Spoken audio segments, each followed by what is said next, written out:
All right, good morning, everyone. We'll get started. It's 9 o'clock. This is regular scheduled Commissioners Court for Kinney County Commissioners Court. It's March 23rd, so we'll get started. If you'll please rise for a prayer and a pledge. Let's pray. Our Heavenly Father, we just give you thanks for this day. It's a beautiful day. Lord, we thank you for it, the lives that we enjoy. Lord, we ask your blessings upon our nation, upon the military, upon our state, our county. Lord, may we truly be one nation under God and look to you for our strength and our protection. Lord, we ask your blessings on this meeting, that you will grant us wisdom to carry forth the business of this day. We pray for rain, and we pray for abundance, that our springs will be restored, our wells will be refilled, and our land will be healed. We ask for, again, for wisdom in this meeting. For in Jesus' name we pray. Amen. Pledge allegiance to the flag of the United States of America and to the republic for which it stands, one nation, under God, indivisible, with liberty and justice for all.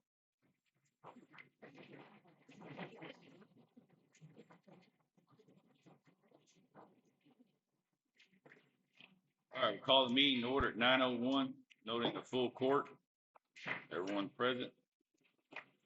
Also, this morning, citizen comments. If you'd like to speak, be sure you sign up. You get 5 minutes to address the court regarding any agenda items. Public information form that's to be submitted in the court prior to the agenda item is addressed. Have one so far. Would you like to speak now or at that item? Now. Now? Okay, come on. This is Gage Brown. She'd like to address the court this morning regarding action item 4F on the agenda this morning, and that has to do with replacing Judge Shahan with Judge Schuster to represent the county as representative on our 391 commission. Yes, sir. Yes, sir. Right there, can tell that shorter one right above the agenda. Right here? Yes, sir.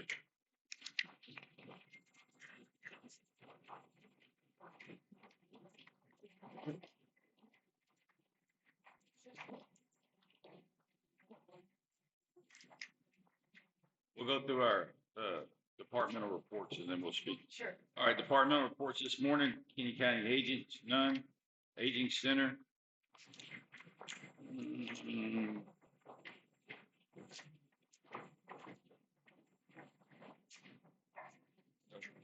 None. County attorney, Brent. Nothing for today, except I think I'll just reserve everything when we talk about 391. Okay, talk about that and keep good here, but we'll wait for that agenda item. Okay. County auditor.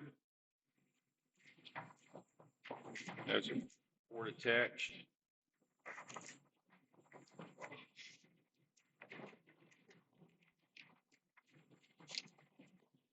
Yes, sir.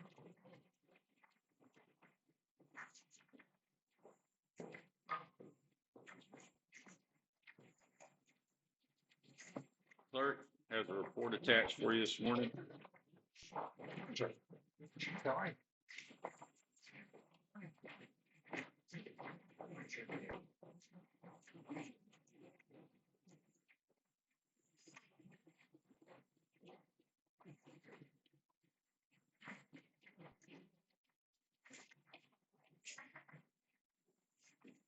Community center, really going on there. Got through the elections. We got a couple of private events. Constable, there was nothing. Warden, you're up. Morning. Morning. So ADP is 420, and our current count is 430. Oh, okay.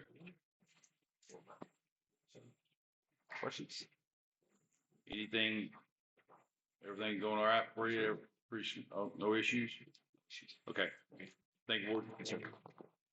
EMC. Nothing today. Nothing today, all right. EMS.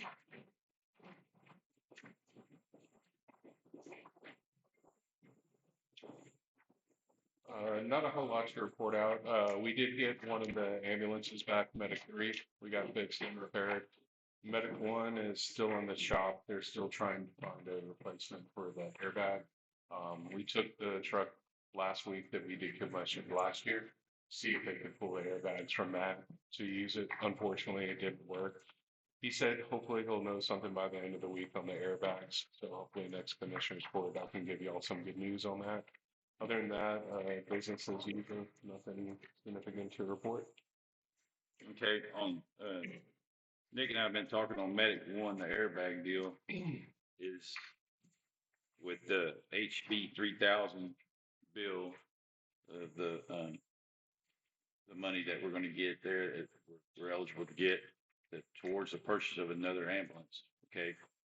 Be about a year and a half out most likely, but get another one. This Medic 1 would be the one that would would replace.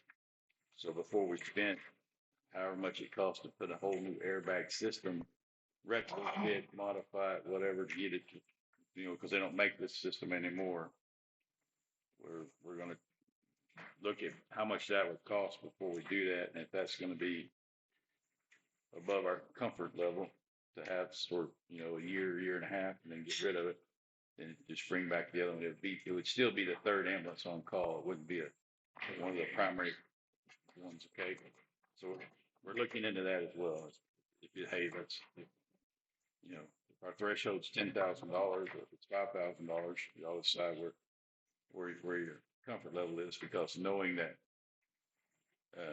we've applied and turned in our paperwork and everything for the House Bill 3000, this would be the next ambulance we would replace. So before we spent a whole lot of money on it, to have that third ambulance, we instead of bringing back the one that we did decommission,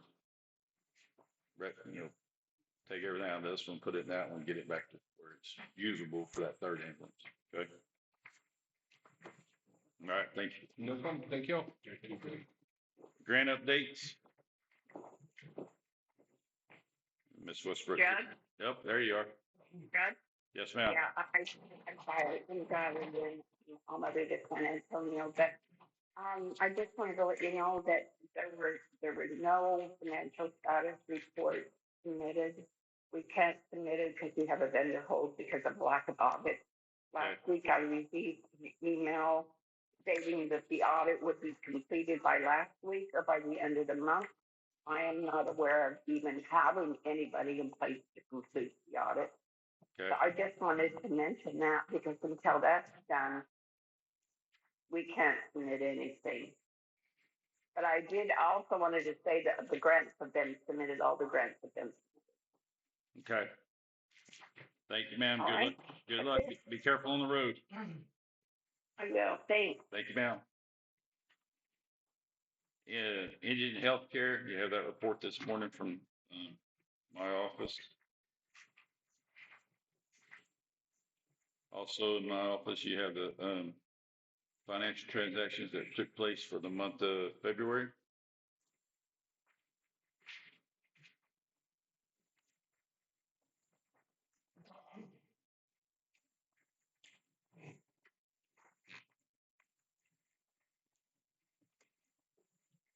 No report from Judge Wheeler. We had it last meeting.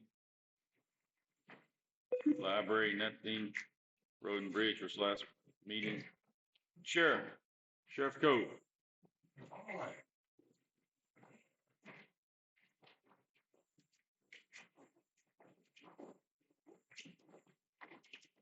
Good morning. Good morning.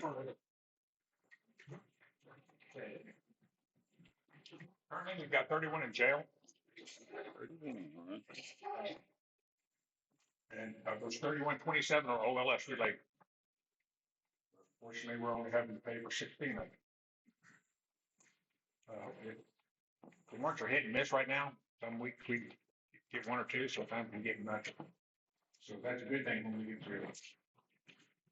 Last week in spring break, we trained up at the school. We did our annual alert training. We had 21 people trained. Training went real well. We had some young, very, very young Border Patrol agents with us. And one of the guys told me he was running extremely slow. He was still outrunning me. From the front of, he's like 410 miles. So, I mean, he was smoking. But they were very, very young and very, very enthusiastic and wore me out. We moved our Shattered Agreements project from the end of this month to May 1st. May first. May 1st. We're shooting for April. We've got testing April. So we're shooting for May 1st. I sent a note there. I think I sent you an email on them. So we're getting there. Okay. Other than that, it's been kind of slow, very slow, fortunately. And we got a few local ones that we need to get served this week. And but status quo. Any questions? Anybody? Thank you. Thank y'all. Thanks, Sheriff.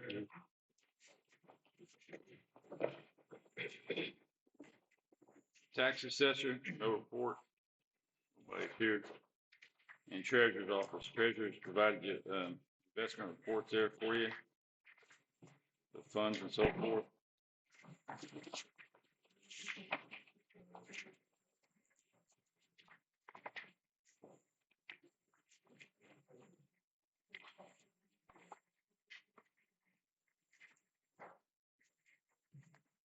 All right. We'll get in that, item number 4, deliberate and consider action on the following items. Have 2 signed up to speak and address Commissioners Court. That'll be, Clinto Brown and Gage Brown. Do you want to speak now at the beginning? Okay, come on. Both of their, issue has to deal with, Gage's issue is addressing item 4F and so forth, replacing Judge Shahan with myself on the 391 commission. So Yes, sir. Thank you for giving me an opportunity to speak, Judge and Commissioners. And I'd like to speak in support of item 4F, and speak in support of this 391 commission being used as a mechanism, a vehicle for us to slow down at the very least and stop this transmission line from coming through our county. So I'm here to speak on the extra high voltage transmission line that our government is planning to build through this county. And the bottom line is that this is the biggest slap in the face that our government could deal to agricultural producers and land stewards who have spent generations tending this land. And you guys are the government too. So I expect you to do everything in your power as commissioners and judge to slow down and stop this line from coming through our county.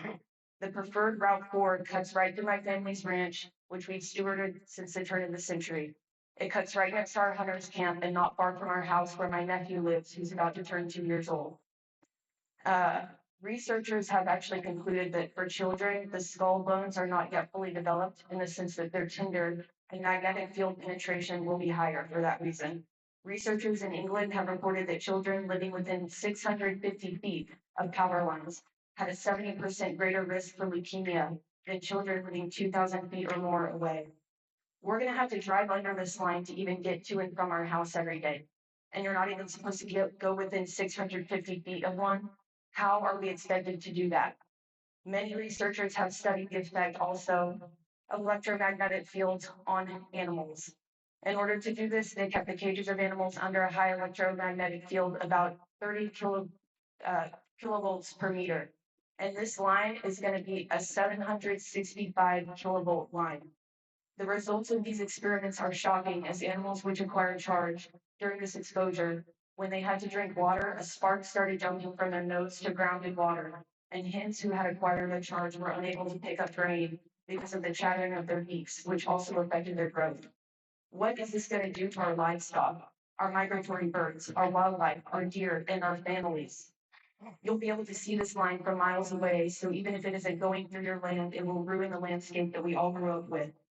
At minimum, a 250-foot easement is required, and easements this obstructive will devalue property around 45%. That's almost half the value of our land gone overnight. It also devalues the land of anyone within eyesight of the line.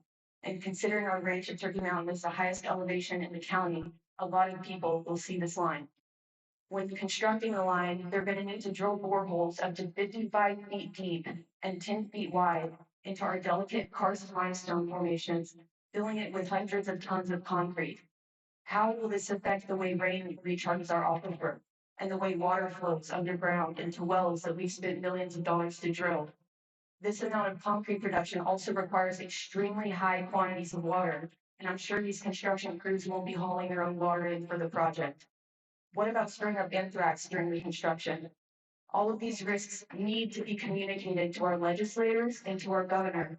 And this communication shouldn't just be coming from citizens like me, but from you, our elected representatives. In conclusion, you couldn't pay us any amount of money that would justify this. It needs to be stopped. My greatest concern of all is that this line will not be an isolated development. It is common knowledge among people who have thoroughly researched this line that it's intended to pave the way for the explosion of AI data centers and other developments along its route. This place will become data center alley. With our already suffering water system and ranchers struggling to make a living, the industrialization of this place would be our final death blow. It would kill this community as we know it. I expect you to do everything in your power to protect the citizens you represent and not sell us out to developers. I'll be watching very closely how you handle this, and I look forward to working with any landowners, community members, and elected officials to slow and stop this project. Thank you. Thanks, Ms. Brown.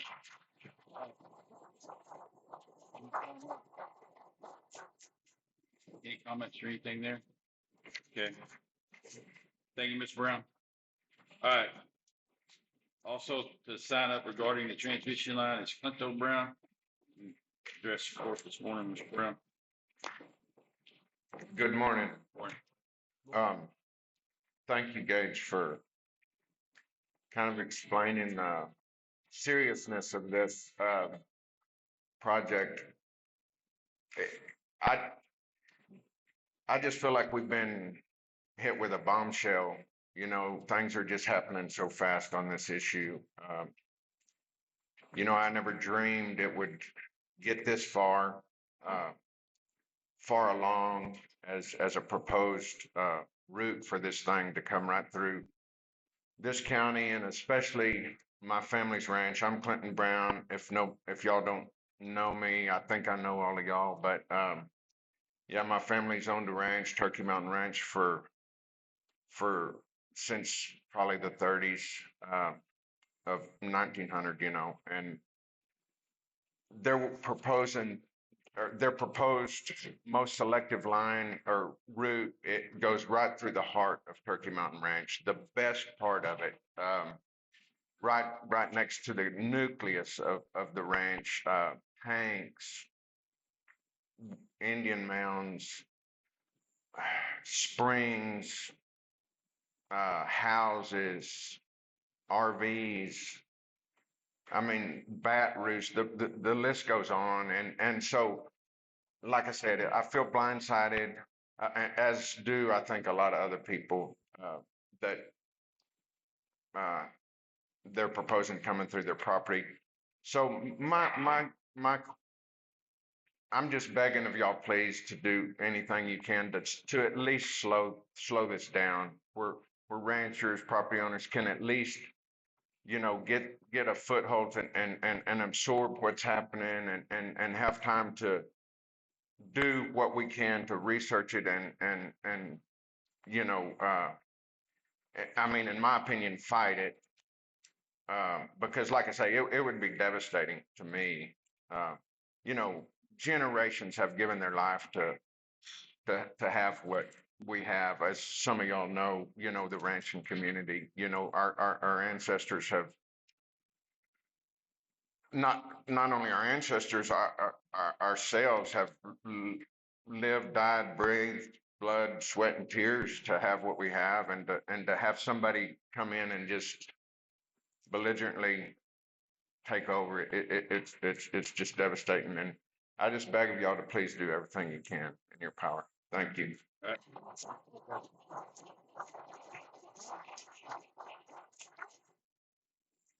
All right, those are the only two that have signed up to address Commissioners Court this morning, so we'll proceed back to our agenda.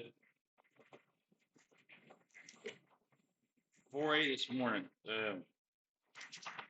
On our agenda is just simply a welcome.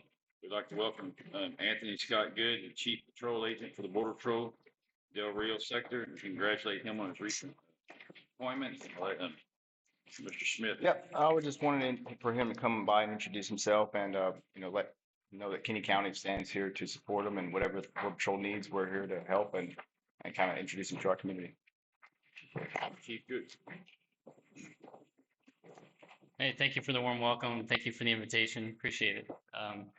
Yeah, so previously I was the chief of the El Paso sector, so that was almost in Texas. I'm glad to be in Texas now. Sorry for any of you that might be from El Paso. And just want to give you a little bit about what's going on with the Border Patrol. I'll be quick. Right now, traffic is down, which is great. Our 7-day average is 32 apprehensions a day over the past 7 days. I think 34 for the past 21 days average. And that's across the entire Del Rio sector. So from Carrizo all the way to Comstock. So when you divide that up between the station, like Bracketville Station, AOR, it's much smaller. I think Saturday we had a load in Brackettville area, a 1-on-4, and there's not a lot of traffic, and most of that traffic is in Eagle Pass and then followed by Carrizo on the Laredo seam. So it's kind of further out.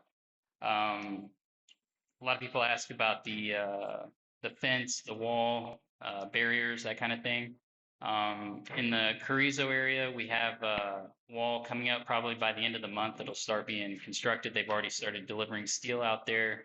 In the Eagle Pass area, the buoy barriers, they've already started putting in the anchors in the water. And for this area and the Del Rio Station area, they had their initial meeting, the kickoff meeting with the landowners last Thursday. Still no dates yet for when construction will start and that kind of thing, but we will have a lot of steel bollard wall and buoy barrier going up to the dam, with the intent of applying technology and faster road access and those kinds of things as well to those projects, with the overall goal of zero gotaways, right? Zero people evading, bad people and bad things coming into the United States should come to a screeching halt. So that's the plan. But sincerely grateful to come speak to you all. If you have any questions, of course, I'm available. I do have a little tiny hunting ranch north of here in Brackettville, north of the Leona area. So really glad to be here. Thank you. Thank you. All right, now item B is discussing possible actions on the countywide burn ban. The current ban will expire April the 12th, 2026. I have it on the agenda this morning just to talk about if y'all feel comfortable with removing it, but then it'd be on the agenda for our first meeting in April. Our first meeting in April. Talking to the fire chief over the weekend, he was he's comfortable if we want to remove it, but I didn't want to. I just said, well, let me talk to you. But the fire chief said he was comfortable with removing it, but then to have it on the agenda for the next meeting if we wanted to put it back on. So, but I just thought, well, we'll share visit up here this morning and say, if you're comfortable with removing it, I'll remove it. If you want to leave it on just for the safety of it, we'll leave it in place. But I thought, well, let's talk about it this morning. So. Are you driving? I'm driving. You're driving. Okay. So we'll leave it on. Okay, that's fine. No action taken on item B. Burn ban will stay in place. And then it actually expires that Sunday before our Monday meeting. So we'll be just right. We'll just meet Monday, our next regular committee meeting, and it'll be on that agenda to put it back on. All right, item C is discuss and approve Soil and Water Conservation District Annual Stewardship Week Proclamation. Soil and Water Stewardship Week Proclamation, whereas healthy soil and clean water is a benefit to everyone, and whereas effective conservation practices provide the soil, water, animals, plants, and air that can ensure a rich standard of living, and whereas our security depends upon the robust management of natural resources, and whereas stewardship calls for each person to help conserve these precious resources. Therefore, I do hereby proclaim April 25th to May 6th as Texas Soil Stewardship Week. I'll entertain a motion to approve that. So All right, motion made by Commissioner Ward, second by Commissioner Matavo. Any further discussion? All those in favor say aye. Aye. All those opposed, same sign. Motion carried unanimously.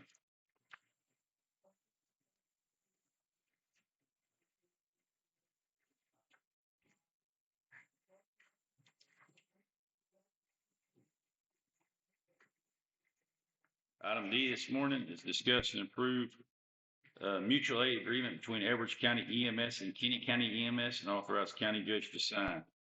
Nick, I'll turn these over to you. This is there's item D and E, both kind of mutual aid with ambulance services and so forth, but I'll let Nick explain the highlights. It's exactly like the previous mutual aid agreements we already have with Uvalde EMS and Valverde EMS. Frontline reached out to me about doing a mutual aid agreement. We got the paperwork from them, and then the same thing with Edwards County. Still waiting to hear back, try to get one from Eagle Pass. That way, all four neighboring counties, we have an MOU with. Any questions? Any questions of item? We'll just item D and E being mutual aid agreements between Edwards County EMS and Frontline Medical Transports LLC. Any discussion or entertain a motion to approve item D? So moved. So moved by Commissioner Dotson, second by Commissioner Farragut. All those in favor say aye. Aye. All those opposed, same sign. Motion carried. Item E, motion to approve item E, the mutual aid agreement between Kinney County EMS and Frontline Medical LLC. Entertain a motion to approve it. So moved by Commissioner Matavo, second by Commissioner Farragut. Any further discussion? All those in favor say aye. All those opposed, same sign. Motion carried unanimously. Thank you. Thank you.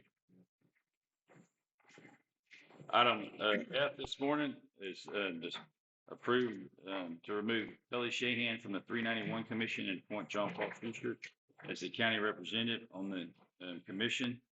As you recall, about 5 years ago, 2021, so 5 years ago, a 391 commission was created because of the border crisis, and the members of that 391 were the city of Uvalde and Uvalde County. Part of our help to work and combat the transmission line was to revamp, bring back our 391 commission. But each entity has a representative. Only the members in our COG can be part of our 391 commission. So the 8 counties that are in our COG and all those cities that were within our COG, our original COG, and for the city of Uvalde, it was Mayor McLaughlin. For the county of Uvalde, it was Judge Mitchell. And for Kinney County, it was Judge Shahan. So all 3 of those have been removed or retired or gone on to other things. So our action here, and I talked to Uvalde and the city, Uvalde County and the city of Uvalde last week, and asked them to put it on their agenda items for their council members to take action to appoint the mayor, Lovano, to replace Mayor McLaughlin, and the county to replace Judge Mitchell and Commissioner Cofer. And so they're going to take those action items and stuff to give us another arm of questions and stuff. And Brent can share a little bit more about the 391 with us. If y'all don't recall, Chapter 391 in the local government code is kind of unique because it allows any entity, business entity, or I'm sorry, government entity to join together and form basically an advisory group. And the piece behind it is that they have to be involved in planning or development of business or government. And it's been litigated before when I think Governor Perry tried to put in a super interstate through Texas up from Mexico to Canada, and it got stopped. And for one of the reasons it was stopped back then, I believe, was environmental assessments, rerouting of school buses, and things of that nature. So it's not a huge hammer to just force them, but it forces them to the table with local government. And it applies both to state and federal agencies. They have to meet with these 391 commissions. We formed one, like Judge Schuster was saying, in 2021. It's still in existence to this day, but we need to replace members on it that no longer hold the office. We need to adopt a resolution once it's reformed or once it's updated. And then at that point, we can invite other counties to join it, one being possibly Valverde, if they would want to join it with us. But you're limited to within your own call. So we can't, get, Whiteshire County or, other counties outside our call to join. It has to be within the same county of government. But all those things need to occur once the 390 commission meets. The only thing for the commissioners court to do at this point is appoint the person to represent the county. And then once the 391 commission meets, that's when they can invite others to join, adopt resolutions, make other appointments. But this is kind of step one of the going again.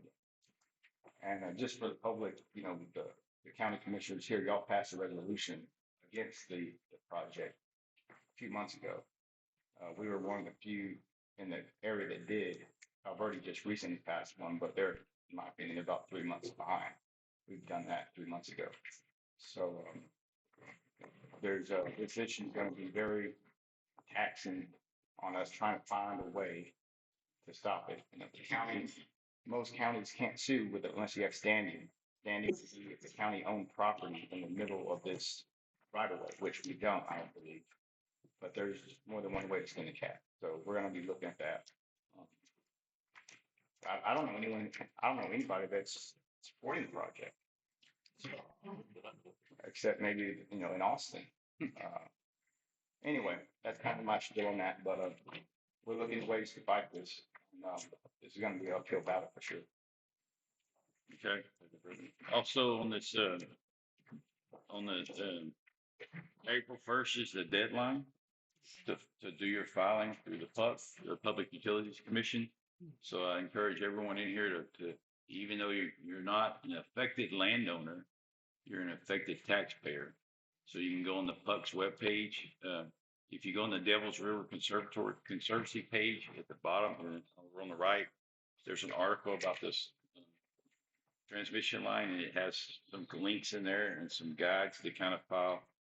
There's kind of two filings. You're an intervener if you're actually a landowner that's affected by it, or you file kind of the protester or whatever, but you make comments in there and so forth. The intervener has a little bit more steps to do to file and so forth. But if you want to do it as a written deal, you print the form or whatever and do it as a written deal. But it has to be in Austin for the Public Utilities Commission by April 1st. It can't be postmarked April 1st. So we're streaming against the deadline here. Interveners, the proposed route is the red line. Okay, it goes through the county and everything. Interveners are still, everyone that has a blue line on their property could still potentially end up with the route. Okay, it has to go to court, the judge will determine and so forth. But as an intervener, you can mark if you'd like to testify or not testify. There's some other things. So some of us had blue lines in the county in the original spaghetti bowl. Okay, there was actually 5 routes through the county. You remember talking about there's 5 routes. Now it's down to this one proposed route, but there's some other blue lines off of that they could alternately, instead of going like straight west, they can maybe turn and go north a little bit up a line and then back west or something. So I learned last week when we were in Del Rio to meet, if you have a blue line, you still have a blue line, and you received a packet the other day. I received a packet as the judge. Other landowners received a packet because they had a blue line still, or their property was within 500 feet of this proposed route, and so forth. So April 1st, get that stuff taken care of. I've been in contact with Judge Huckabee out of Erath County. Him and I've been playing some phone tag and stuff and everything. But there's actually 4 transmission lines being proposed throughout the state of Texas. 2, I believe, are as big. Ours and another one, that one up around Erath County, I believe is as big as our line. Is it not? How big is it? It's a 765 too, isn't it? But the other 2 that are over in East Texas are smaller lines. They're not as big, but there's 4 there's 4 deals.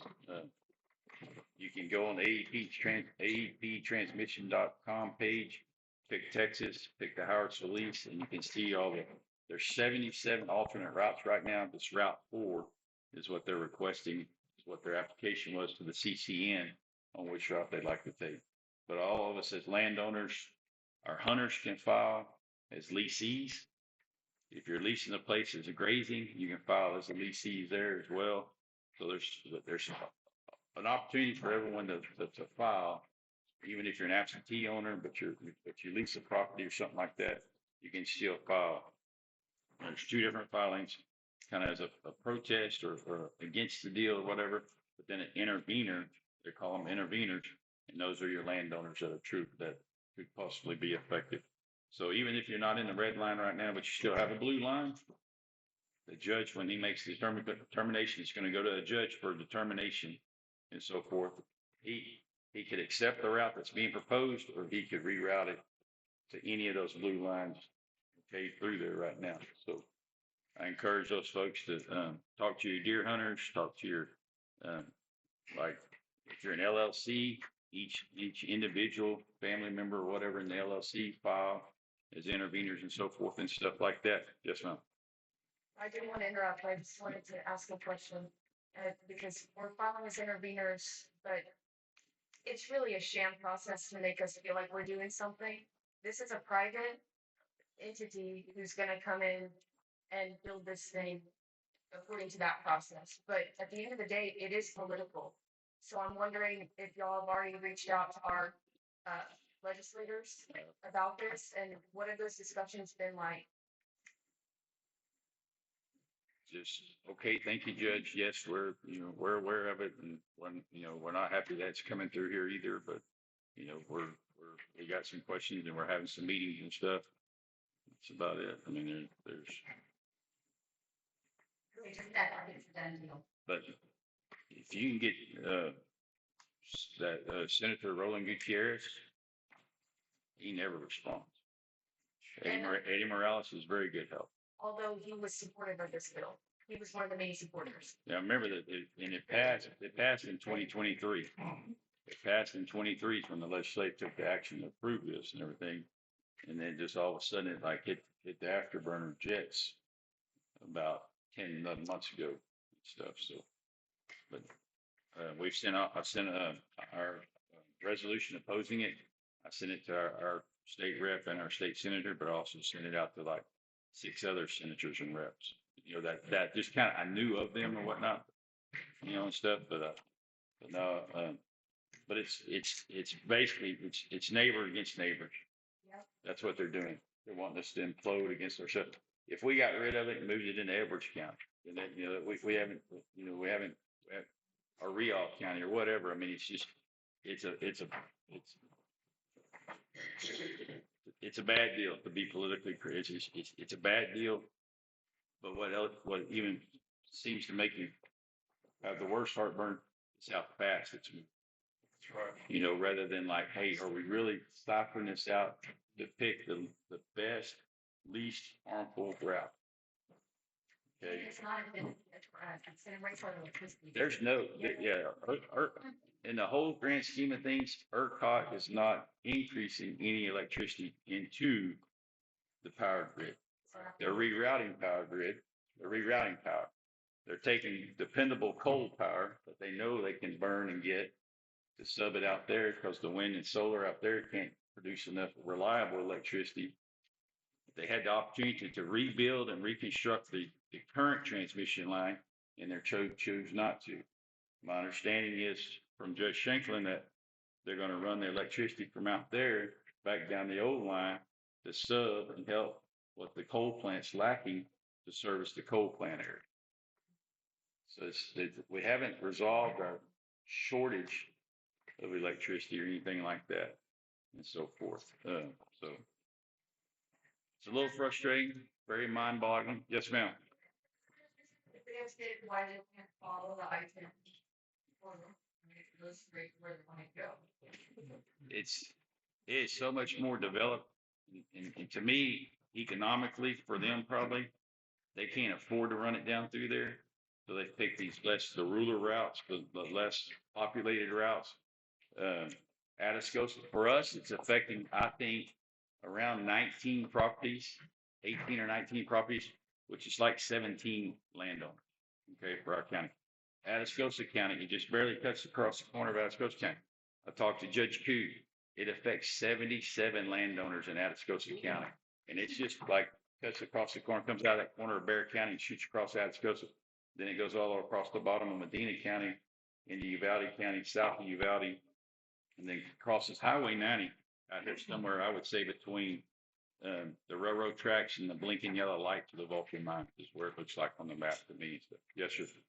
Judge, we learned that one reason the judge shared I-10, there are other easements along there, and this line is so close to other pipes or whatever, other lines and high wires, it would eat up. That's how bad this thing is. It's a horrible animal. And that they talked about that last week in Delaware about how it can't cross over a similar line. I guess what would run through me right now, the LCRA line, they can't really cross over it because this line would corrode that other line. Newer vehicles, electronics and things like that. If you leave them sitting within that area, Ms. Brown was talking about the static electricity and everything and so forth and whatnot. So it's not a good deal. I'd say also the real reason it's becoming more and more apparent, and there's been several experts come out and say that this is, I mean, there's been a $30 billion deal brokered with Abbott and AI data to make Texas the leader in AI data centers and Meta. Right. And all you need is cheap land, water, and electricity. All they have to do is drop in substation off this line. It's going to go close to our substation up here. It's going to go between us and the mountain right here and stuff and everything. So it's going to be close to the substation if they have to jump over to that one or whatever. I'm assuming that's why they came by this one as close as they did. It's not right beside it, but it's less than a mile away. So, but we're going to do what we can. I've been on the phone several phone calls over the weekend and so forth, and trying to wrap my head around some stuff and what we can do, and so forth. Brent's been hammering on it and everything. I leave today to go to Lubbock, but I'll be on my phone and everything and stuff. I'm sure there'll be a pretty hot topic there. It'll be a judges conference, so I'll probably learn a few things there. But I'd also encourage people to reach out to Uvalde County and the city of Uvalde to make sure that they're aware that we're waiting on their response to our invitation. I had a very good conference. I had a very good conversation Friday. Yes, Friday with Judge Bates and Commissioner Copeland, and also the city manager of Uvalde. So they're aware. I mean, like I had a actual face-to-face conversation with those folks. So I asked them to put it on their agenda to get those two replacees, and then we can bring, it's their public meetings, they're posted and so forth and things like that. I'm not going to say we're going to have every one of them right here by no means. So we may have to have one in Valverde if Valverde cares to join. Rial County may join us now because they still have blue lines. I talked to Judge Cantu in Maverick County because when it doesn't cross 388, it turns and goes north, kind of like the pipeline route corridor, and then it works its way across the Fern Ranch and then into Valverde County. But when it gets to 277, it kind of goes up 277 for a little ways, but it crosses 277 5 or 6 times, like north of the checkpoint and just north of Loma Alta. It's going to cross that thing, and I'm like, man, that's some pretty rough country right there. It's zigzag like that.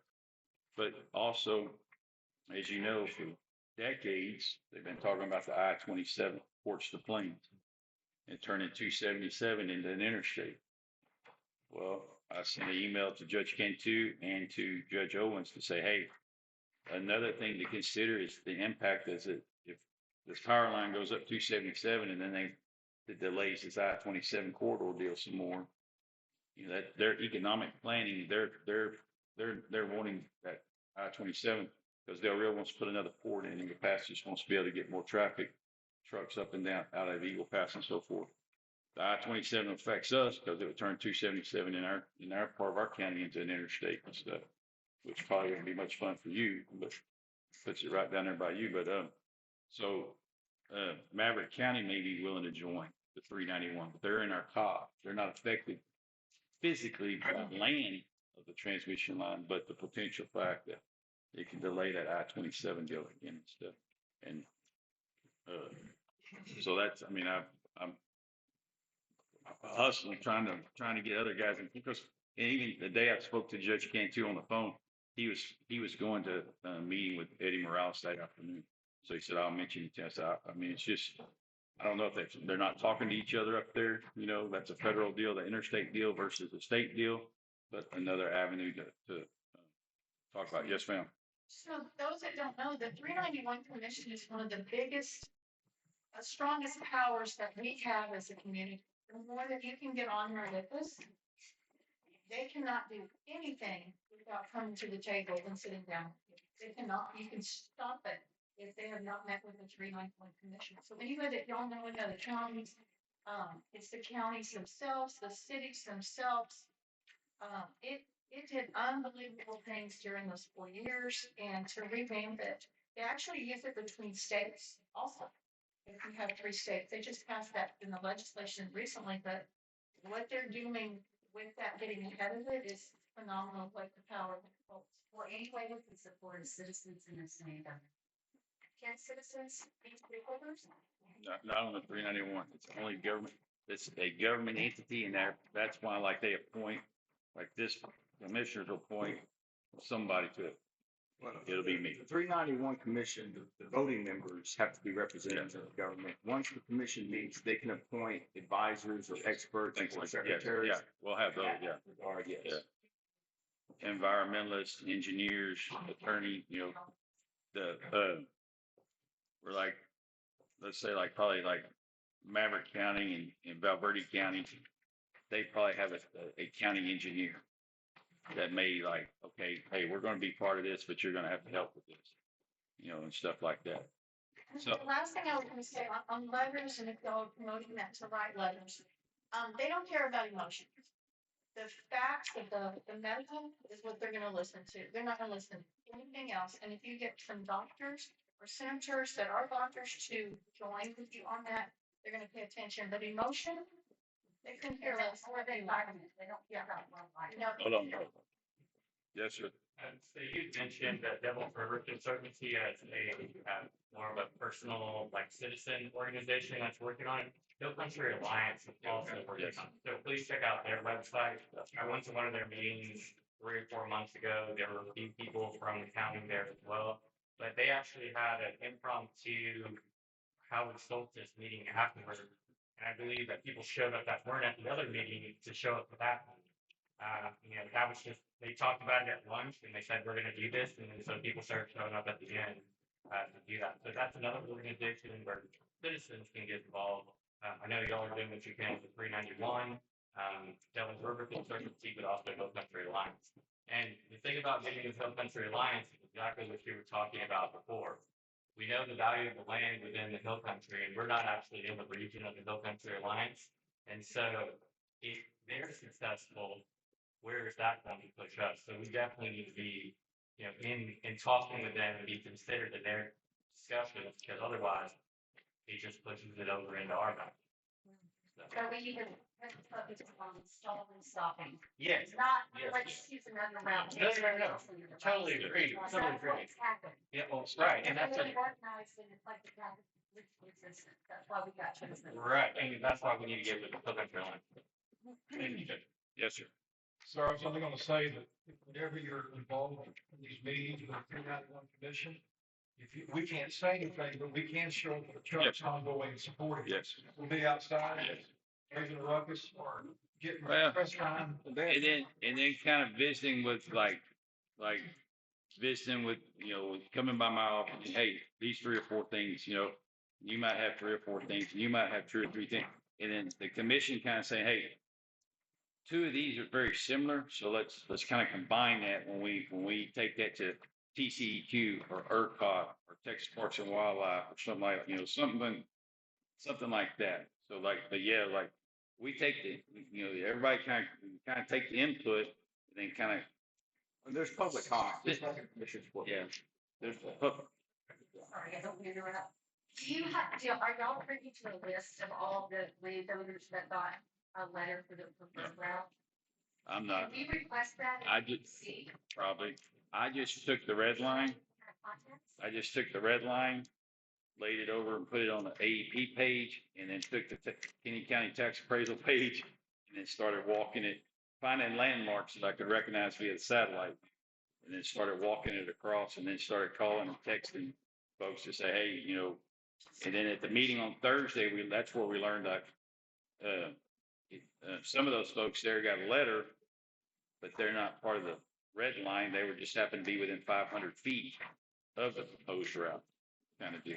Do you want to say anything about the possibility of us trying to get a small group meeting together this week while you're gone? Are you going to be here all week?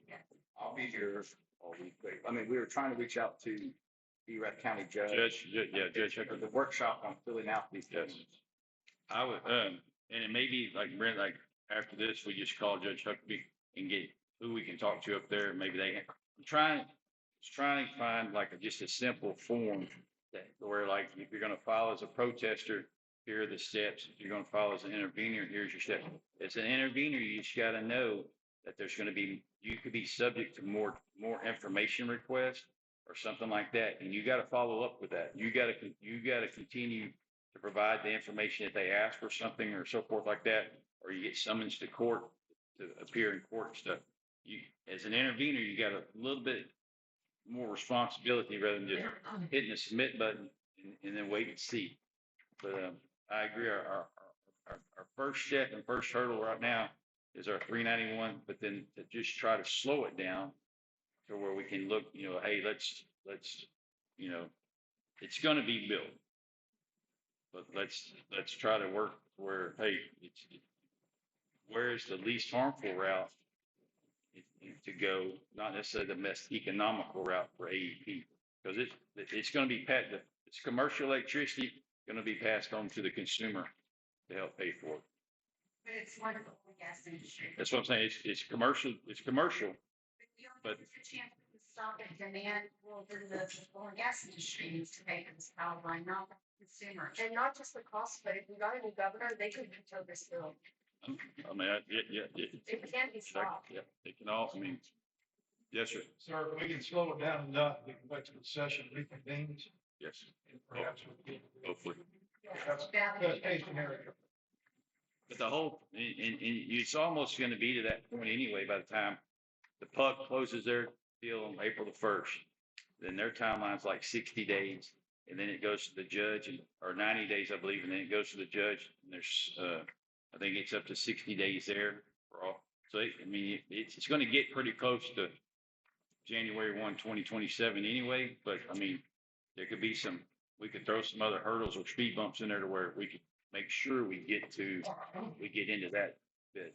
I think the best way, in my own opinion, is to slow it down long enough to get pressure mounted on Austin for them to call a special session to stop it. So we first have to slow it down in order to do that.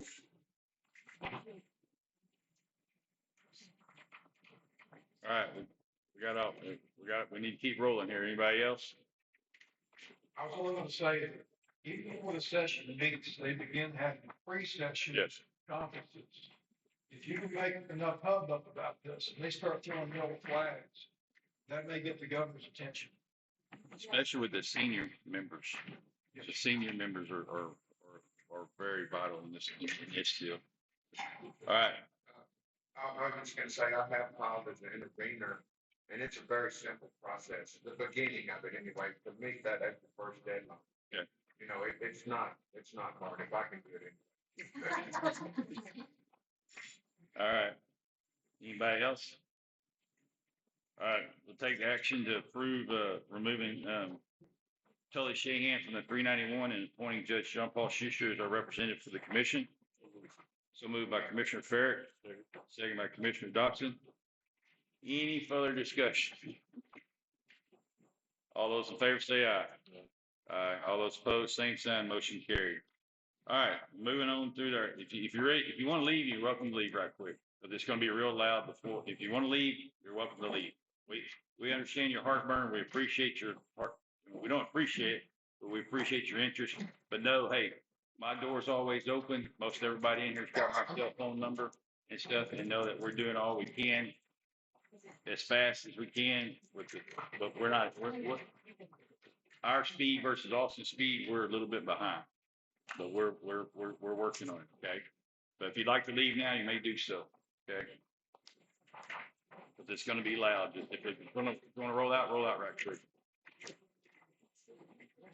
I tell you what, hey, Becky, hey, Clinto, turn over one of those agendas. Hey, if you're here and you want to kind of be in an email chain with me, hold on. If you're here and you kind of want to be in an email chain, just turn it over on the back, Clinto, and let them fill out your name and a phone number and email. And if we get something going or Brent gets something for this week, but relay that message out and around. If you're here and you want to be on that, don't you think, Brent, kind of start us a little email, phone deal, let them fill out their name, phone number, and email, or if we do a workshop or something. To your knowledge, as to like, we're on the other side of you, about 1,000 yards north.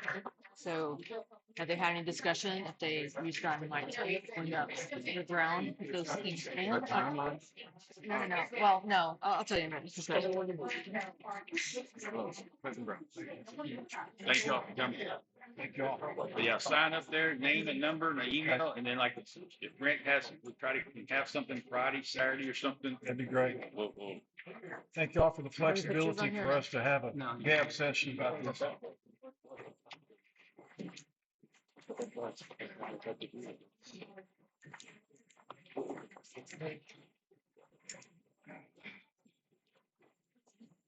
She's just sign up, so if Brent has a meeting, she'll get it.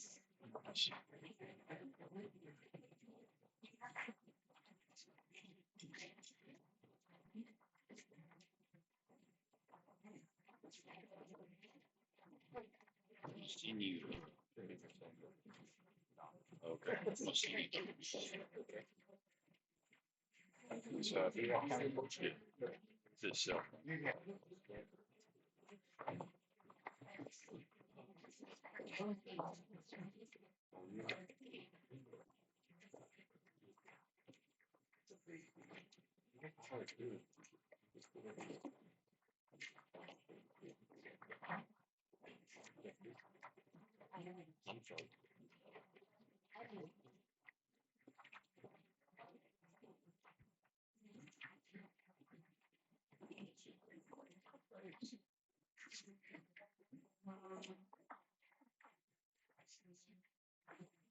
all right. We'll go back to our regular agenda now, or back on the track here. Item G this morning is discuss and approve proclamation recognizing April as Child Abuse Prevention and Awareness Month.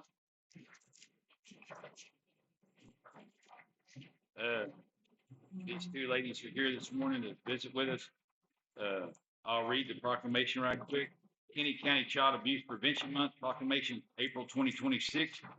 Whereas in federal fiscal year of 2025, 11 reports of child abuse or neglect were made to Texas Department of Protective and Regulatory Services, with 5 confirmed child victims of abuse and neglect in Kinney County. And whereas child abuse and neglect is a serious problem in every segment of our community, and finding solutions requires input and action from everyone. And whereas our children are our most valuable resources and will shape the future of the state of Texas, it says Maverick County, should say Kinney County. And whereas child abuse can have long-term psychological, emotional, and physical effects that have lasting consequences for victims of abuse, and whereas protective factors are conditions that reduce or eliminate risk and promote the social, emotional, and developmental well-being of children, and whereas effective child abuse prevention activities succeed because of the partnerships created between child welfare professionals, education, health, community, and faith-based organizations, businesses, law enforcement agencies, and families. And whereas communities must make every effort to promote programs and activities that create strong and thriving children and families. And whereas we acknowledge that we must work together as a community to increase awareness about child abuse and contribute to promote the social and emotional well-being of children and families in a safe, stable, and nurturing environment. And whereas prevention remains the best defense for our children and families. Now for that, I, Judge John Paul Schuster, do hereby proclaim April 2026 as now National Child Abuse Prevention Month in Kinney County, Texas, and urge all citizens to recognize this month by dedicating ourselves to the task of improving the quality of life for all children and families. I further call upon all citizens to work together to help reduce child abuse within our community by increasing their participation in efforts to support families, thereby strengthening our entire community. I commend all organizations, including SJRC, BELONG, DFPS, and local law enforcement for their continued commitment and dedication to helping meet the needs of our abused victims. Ladies, y'all speak right quick. Just, my name is Mary Hernandez, and Speak up for some of my friends up here. my name is Mary Hernandez, and I work with SJRC Belong for 4.5, going on 5 years, Oh, wow. and we've seen tremendous outcomes, all for the positive. We're hoping to get more awareness of the need for foster homes, as well as just catching that one little hint that a child may give. Other than that, I'll pass it to my friend. Hello, my name is Brenda Castillo. I'm also a SJRC Belong employee. I work with the conservatorship department with children in foster care and reunifying families. And just, working with the different entities in the community to make awareness of child abuse month next month. Okay. So you're saying a motion. I move to approve the noted correction of Maverick. All right. Have a motion made by Commissioner Ward, seconded by Commissioner Montalvo, noting the change, striking Maverick Kinney. All those in favor say aye. Aye. All those opposed, same sign. Motion carried unanimously. Thank you, ladies. God bless y'all for what you do. Thank you. Appreciate that. Thank you. Tough deal.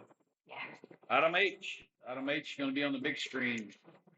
If you want to move from this side to over here, you're welcome to, but we're going to be on the big screen here. Item H is considered to approve upgrading the county's website hosting package with the Texas Association of Counties, County Information and Resource Agency, TACCIRA, presentation by Matt Boyd regarding available upgrade options, services, and associated costs.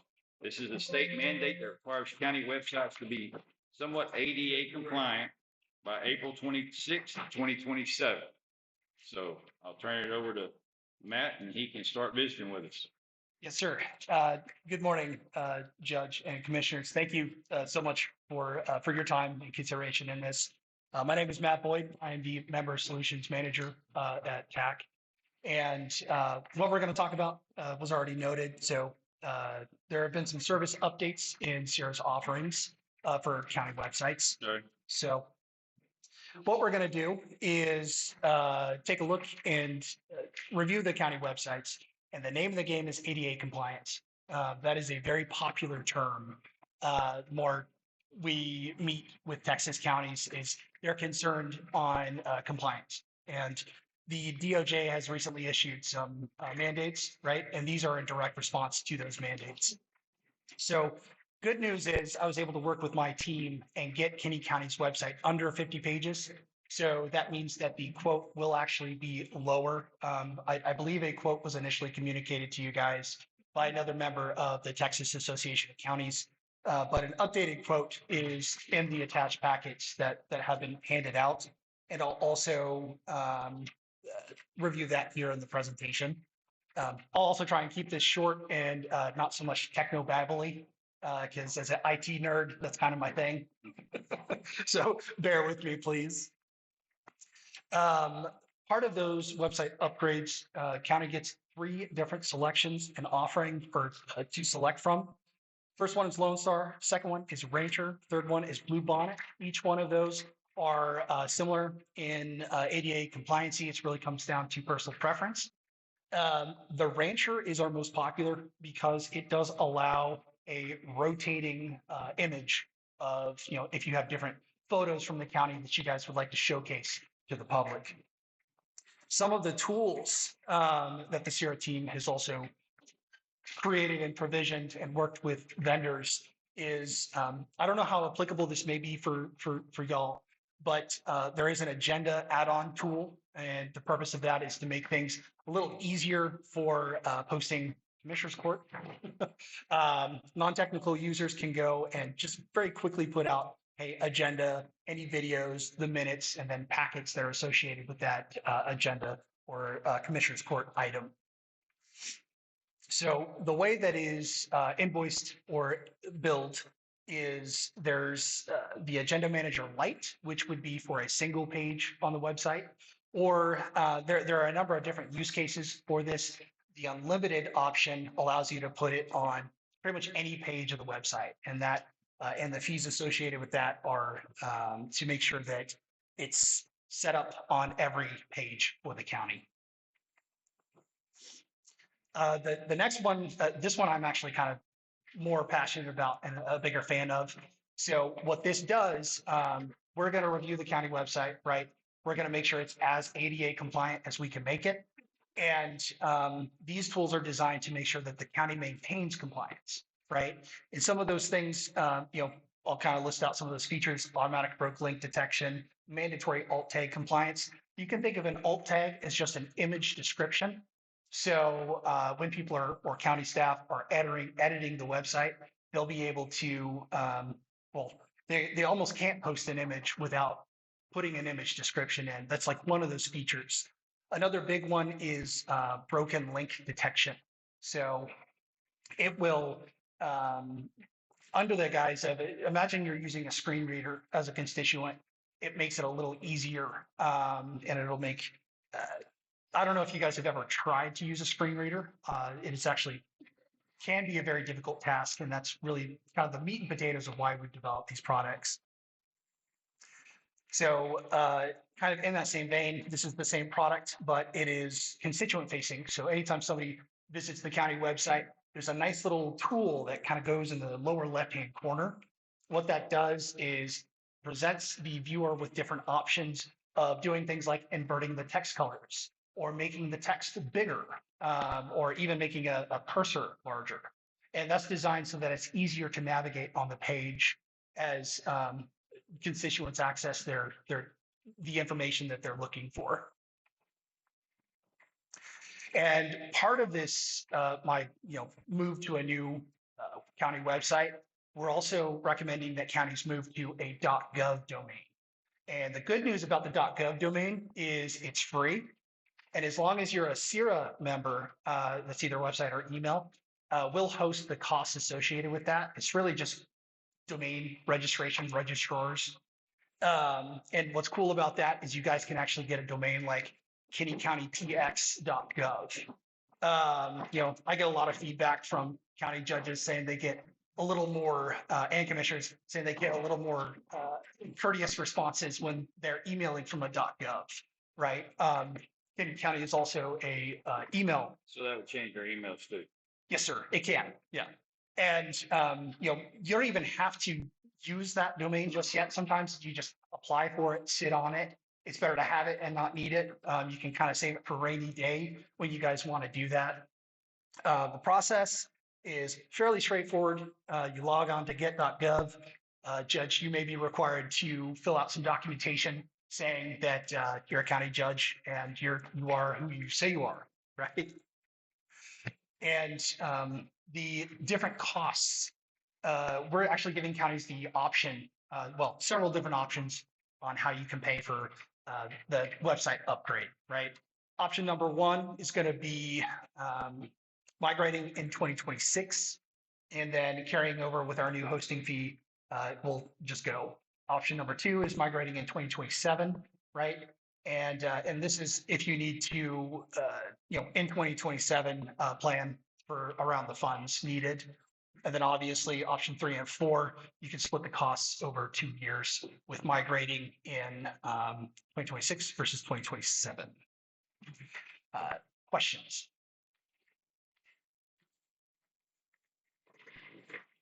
So our cost then, our migration fee is going to be this $89.50. Your one-time migration fee will be $89.50. That's correct. So really the big thing is there's a one-time migration to the updated ADA compliant website, and then a hosting fee that will change.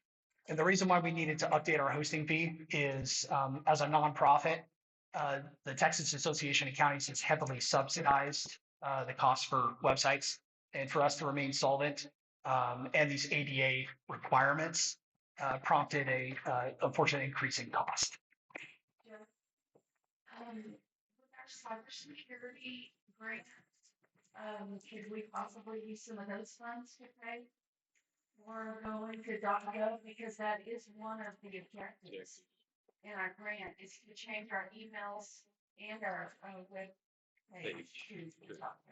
Great, yeah, that's absolutely something 100% we can help with. But we would have to do it in 2026 to meet the Brackett, yeah. So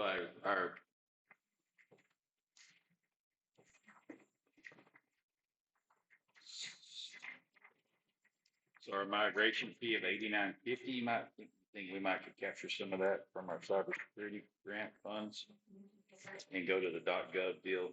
I mean, let that be part of that move there, that $89.50. And then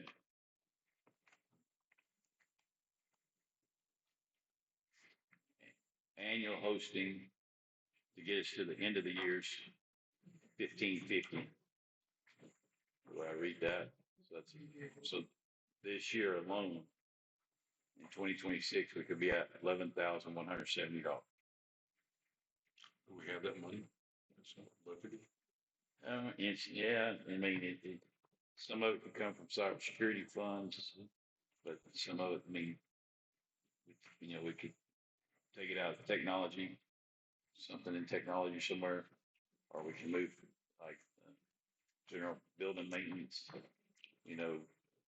So yearly cost would be $9,550. That's in the 2027, 2028. That is correct. Yes, sir. What are we paying now yearly? I have no idea. No idea. We're paying y'all something for manage our stuff. Yes, ma'am. You don't, Can we get a copy of that presentation? Yeah. Yes. you know what we're paying for our website annual? The current annual hosting, I believe, is that $15.50. The current, that's what we're paying now. It's $1,550 a year. I believe so. I can double check with my team. Start paying $9,550 a year. Correct. Yes, sir. But then to manage it. So mandate. Yeah, everything we send, everything we want posted or whatever, they would go to them, and they would tweak it and do whatever, and then put it in where it's ADA compliant. So There's an audible, That's the key out there. audible read, yeah. The- Audible read, whatever. correct. Yeah. The annual migration fee, what we're doing is taking the existing county website and then turning it into an updated website that is ADA compliant. So The people we have now for $1,550, can they not upgrade the website to ADA? Or it's no? we're the existing provider as well. Okay, Yes, sir. Thumbs out. Pretty big jump. Yes, sir. Yeah. And what I can tell you is with this remains a competitive option for Texas counties for website offerings, specifically with the ADA compliance in mind. We're a nonprofit. We're not trying to, yeah, exactly. We're TAC. We're not trying to make a bunch of money. And unfortunately, historically, the websites have been heavily subsidized. In order for us to remain solvent, we did need to make an associated increase in those costs.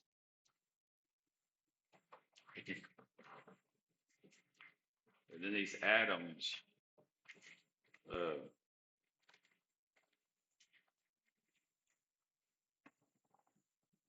those add-ons would be an additional cost. So, not everybody uses them. I know that Matagorda and Yoakum, they're using the ADA accessibility tool just as it's a nice supplement. okay, accessibility compliance tool add-on. not native compliance plugin. There's no fee there. It is right. Is it part? Oh, it's the $1,000 setup fee with the Okay. 1,600 recurring annually.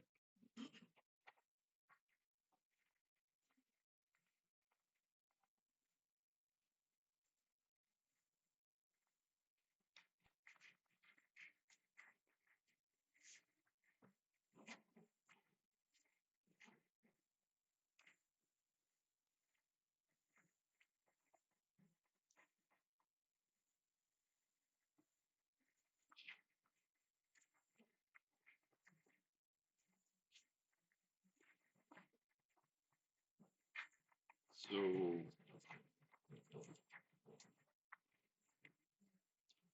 if we go with the an agenda add-on and a AI widget and native compliance deal, we could be at minimum another $4,000. If we want to say that on the agenda, Speak up. on the agenda, option, Yes. we may not do that because we already have a separate software that is. That's correct. Yeah. That used to create the agenda, Okay. and that's already a link on the website. That's where y'all would just convert it for it's ADA compliant. So but when we post something on our website for our agenda, like using our software that we're already paying for. Yeah, the existing software, I don't think this add-on would make much sense, seeing as you're using a third-party tool. The one that does make sense is Is the, this yes, sir. native compliance and AI. Yes. And that would be $20,000 set up and then $1,600. That is correct. Yes, Judge.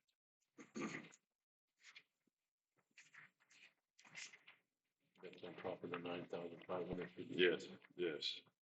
That's in addition to our $11,000 right now. Yeah, and that is also why we added the option to split the costs over 2 years, if that's needed.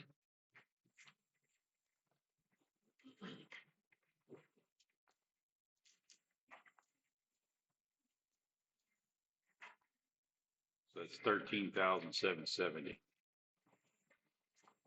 So we split that, it'd be about $6,800 a year. 69 a year, 6,800. And this is the main take, we have to do this. Yeah. Let's do it. Yep.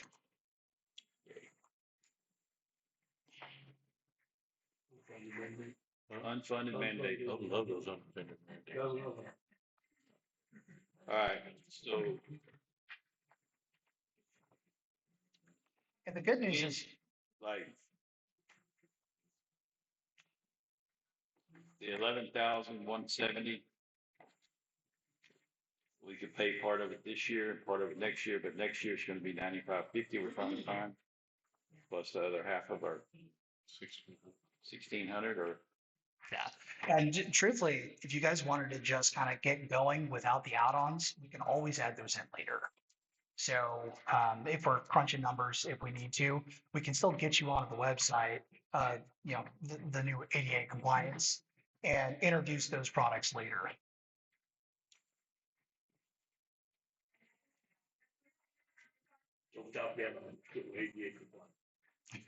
Yes, sir. Yeah. When we hand over the website to you, the new county website, it will be as ADA compliant as it will ever be. The tools that we've designed are so that you can maintain that compliance. So we're going to still have trainings, right? You guys can still give Taxira a call. You can pick up the phone. You're going to talk to one of my, 4 or 5 CIRA members. So chances are, if you haven't already spoken to a CIRA member, you'll know them by name.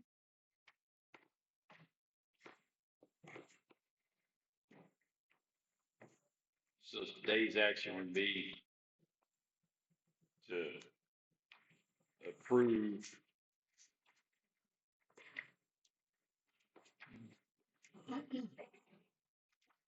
I'd say approve one of the four options. And if you guys would like to introduce a different tool, we can add those at a later date.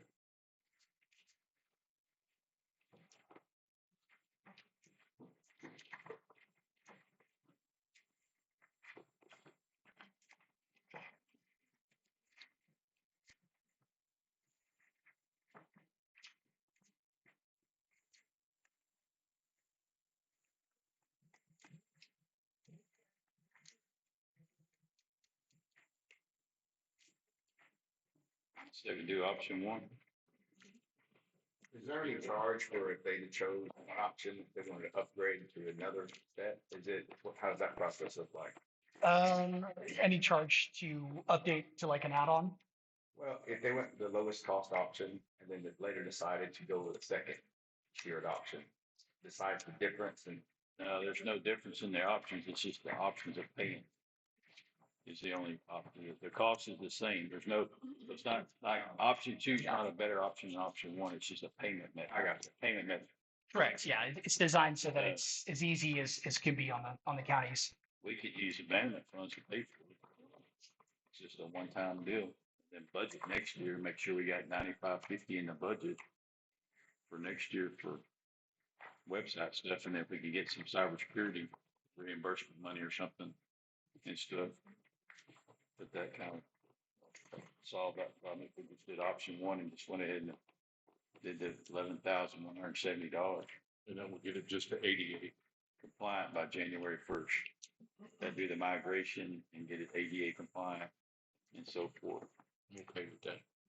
And then, we do budget workshops, and we just need to set aside a line, say like in IT's budget. And the add-ons.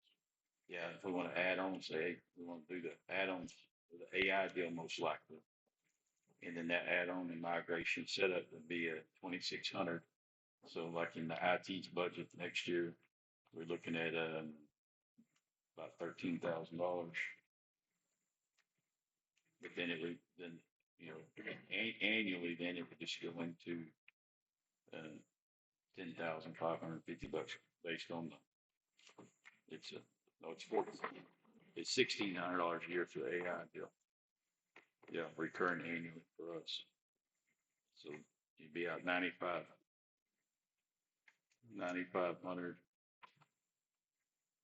96, 11,200 annually for keeping your state mandate webpage ADA compliant. It's a separate part we have no choice. All right, I entertain a motion to approve option one, migrate in 2026 at a cost of $11,170 and use abandonment funds to pay for it.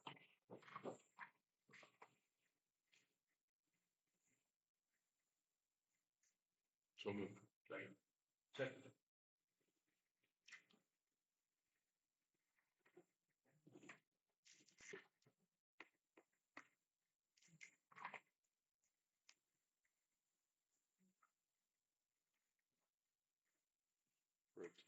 $11,170. All right, so I have a motion by Commissioner Dotson, and a second by Commissioner Ferrick to go with option one, migrate in 2026 with a one-time migration fee of $8,950, annual hosting cost of $1,550, and the prorated 4-month proration of $670 for the final 4 months of the year for a total of $11,170, and then use abandonment funds to pay this cost, and then next year's budget. Becky, we just got to remember to have in there the 9550 plus the AI option of about 2,600 with the 1,000 migration fee and a $1,600 annual fee for our county. So, all right, I have a motion made by Commissioner Dotson, second by Commissioner Ferrick. Any further discussion? All those in favor say aye. Aye. All those opposed, same sign. Motion carried. Thank you, gentlemen. If you have any questions, definitely feel free to reach out to me. My direct email, mboyd@county.org or support@county.org. Any member of my team would be happy to discuss any questions that you have. Thank you again. We'll take it out of the IT department.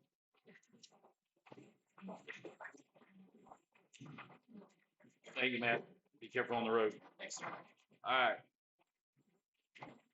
Next one is, item I, discuss approved merchant bonding company employee surety bond for Kinney County Clerk's Office, one, and the Kinney County Public Library, one. And, hold on, it may not.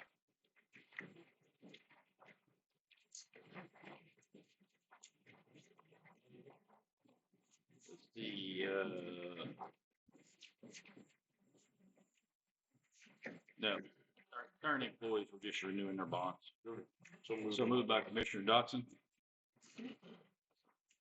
Second by Commissioner Ward. All those in favor of approving item J, or item I, I'm sorry, item I, say aye. Aye. All those opposed, same sign, motion carried.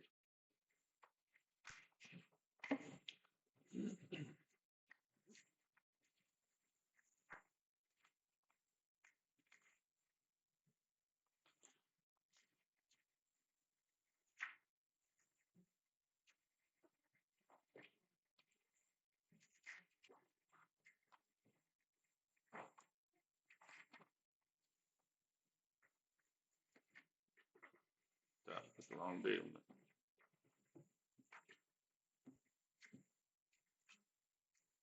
After all that.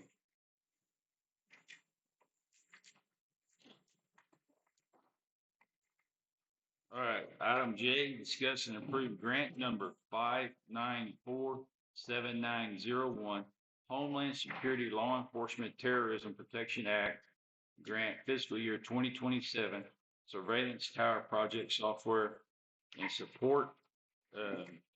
It is to seek funding. It's just a resolution where it's county commissioners fund the best interest in the citizens of the county, and the Office of the Governor, Homeland Security Enforcement Terrorism Act, grant number 5947901, be operated for a period of October 1, 2026 through August 31 of 2027.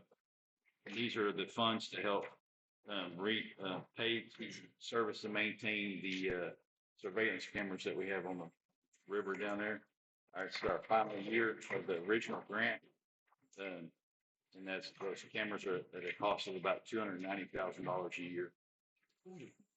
So this grant fund will help pay that. So Homeland Security funds have opened back up. This goes through the COG and so forth and stuff. But Ms. Westbrook just has this on here for us today to pass this resolution. Will we be eligible to receive the grant funds without our outside audit completed? Don't know. Don't know.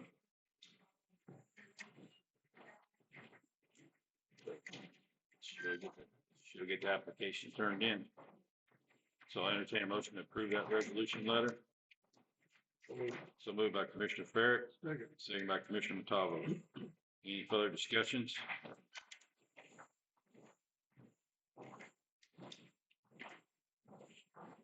All those in favor say aye. Aye. All those opposed, same sign. Motion carried. Item K is discuss and approve. Tell you what, can we just skip you right now, finish the agenda, and then come back to you? You're going to trouble.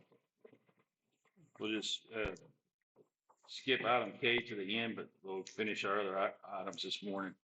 Discuss and item L this morning is discuss and approve policy resolution and proclamation to declare and celebrate fair housing during the month of April 2026. We have fair housing policy, fair housing proclamation, fair housing resolution, fair housing poster, and a fair housing poster in English and Spanish. Ladies. Good morning. Good morning. How's everybody? Good. So we have the proclamation to have fair housing in the month of April. And the resolution, I think, and then the posters. Resolution, County Commissioners Court Fair Housing Month, April 2026, whereas April 2026 marks the 58th anniversary of Title VIII of Civil Rights Act of 1968, known as Civil Rights Fair Housing Act, and whereas this act provides equal housing opportunity for all Americans regardless of race, color, religion, sex, or national origin, as well as to ensure fair practice in the sale, rental, or financing of property. And where the Fair Housing Amendments Act of 1988 added new rights, remedies, monetary penalties, and strengthened its enforcement procedures. And whereas the Fair Housing Amendments Act seeks to provide equal housing opportunities to affirmatively further housing choices to eliminate legal barriers to equal housing and to emphasize equal housing as a fundamental human right for all. Whereas individuals in the county have the right to choose where to live without discrimination based on race, color, religion, age, sex, disability, gender identity, familial, how do you say that? Familial status or national origin. And whereas Kinney County fully supports the intent and purpose of the Federal Housing Act, local fair housing laws, and follows policies and practices in order to achieve its goal. Now, for that the Kinney County Commissioners Court do hereby provide April 2026 as Fair Housing Month. So there it is. So I'll entertain a motion to approve those for these ladies today. So moved, and we'll get these posters out. So moved by Commissioner Montalvo, second by Commissioner Montalvo. Motion made by Commissioner Montalvo, second by Commissioner Ward. And we will post those in the newspaper on the county website. And just a reminder, as long as we're dealing with the Texas Department of Agriculture, that is a requirement. And is there a proclamation in there as well? Yes, I have a housing policy Uh-huh. and Okay, you got that. Fair Housing Month proclaiming April.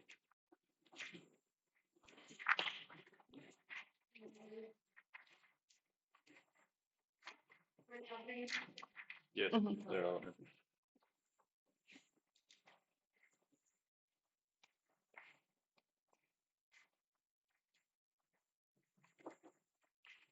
All right, item M, discuss and approve review, flood mitigation evaluation, FME scope of work documents and community affirmation form from Region 15, Lower Rio Grande Valley Flood Planning Group. Make any needed changes. Must return approved documents to Region 15 to be submitted to the Texas Water Development Board. All right. We have here scope of work and so forth like that. We don't want to go over here. What do you want? So the scope of work is for what we requested from the Lower Rio Grande is to have the area mapped and all the information about getting the creek within the city limits of Brackettville updated, finding ways to clean out the channel, get things in order there.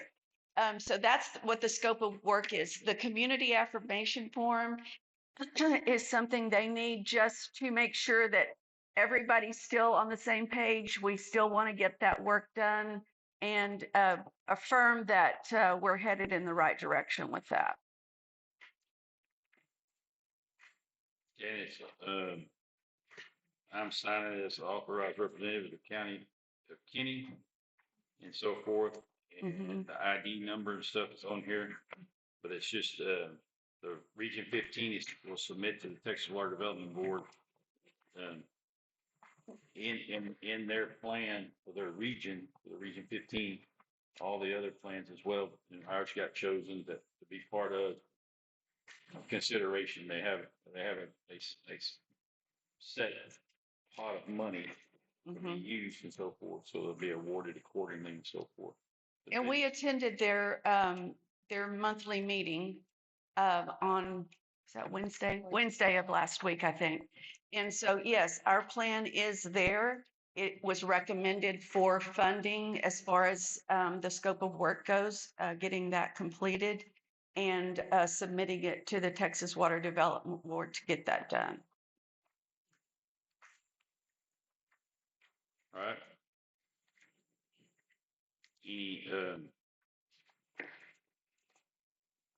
Any Any discussion or changes or anything anybody would like to mention before we submit this off? So moved. All right, so moved by Commissioner Dotson on item M, second by Commissioner Barrett. Any further discussion? All those in favor of approving item M as presented, say aye. Aye. All those opposed, same sign. Now, next one's an exciting part. We're going to open the score of the request for qualifications for the design build of Kinney County baseball parks. And then let the records reflect that we have received a proposal for design build from Ellis Construction out of Austin, Texas. And this is RFQ for design build baseball park. And it was received in my office on March 20th, 2026. And just a reminder, the request for qualifications for design build has two phases. So the first phase, today, what we're doing is we're forming the qualifications. And so what Candy has given me is a score sheet.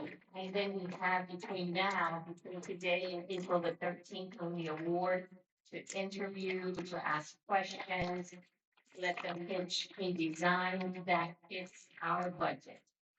So today, all we're doing is the qualification. And let the record show us it's the only one we received. We didn't receive any other.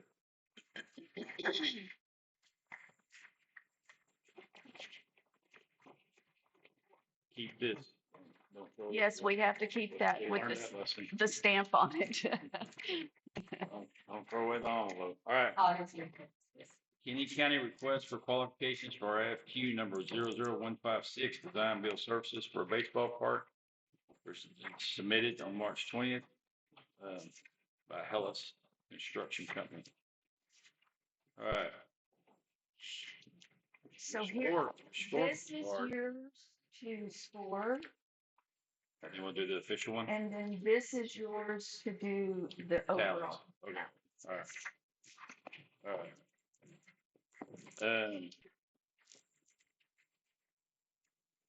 Reputation and stability. I'll read to you a little bit here about the firm.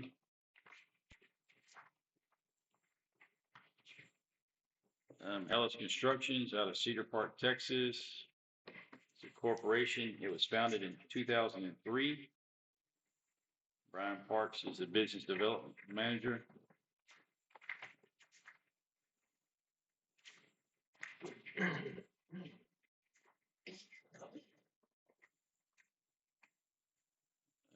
Since 2003, he's partnered with communities across the nation to provide turf, tracks, courts, and lighting to thousands of K-12 collegiate and professional sports teams.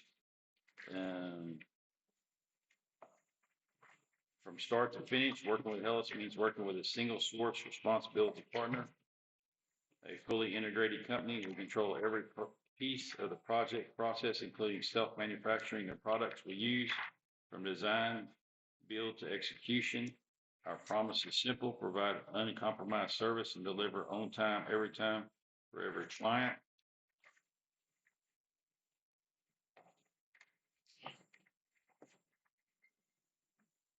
The best materials. Hellas manufactures own synthetic turf, has its own synthetic turf and tennis court surfacing materials using only the highest quality raw materials.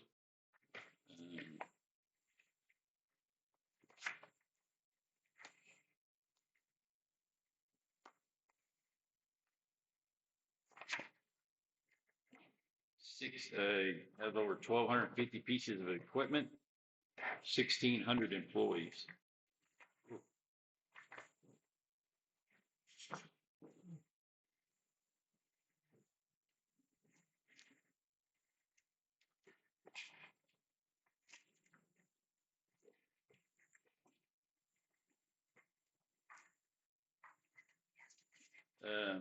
Hellas Matrix is the Helix synthetic turf systems are trusted by football, baseball, softball, soccer, and lacrosse teams across provide predictable, high quality playing surfaces.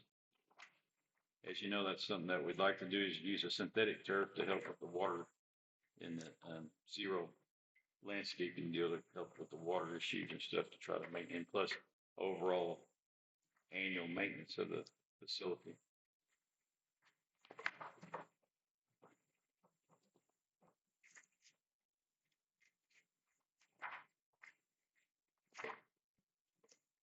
All right, how many years the organization's been in business? 23 years.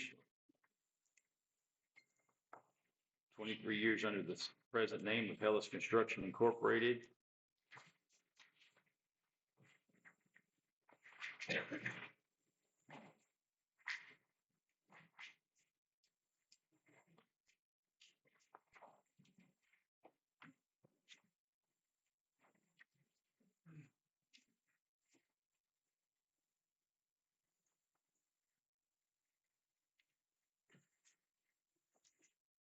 Organization, will the organization whose financial statement is attached act as a guarantor of the contract for construction? Yes.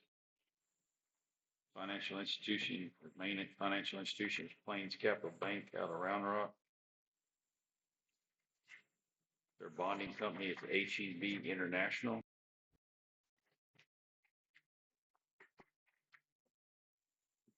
Performance Bless you. bonds equal to 100% of the contract amount for construction will be required upon establishing the contract amount.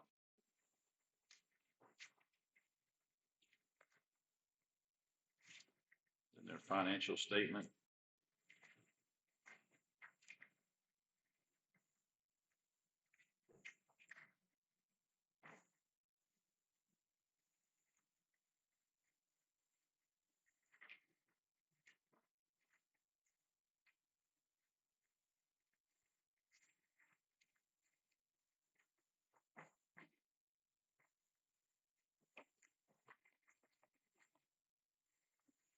Tab for their experience.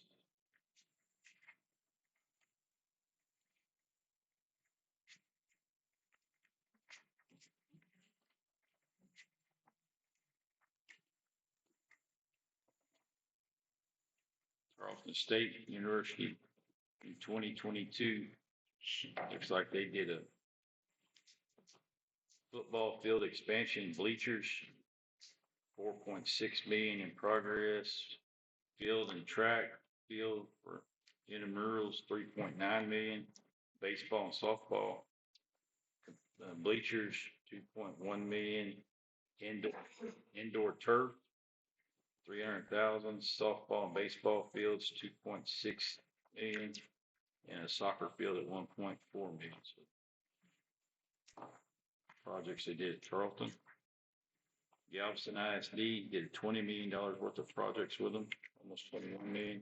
City of Clyde, a little over $14 million baseball fields and stuff, tennis courts.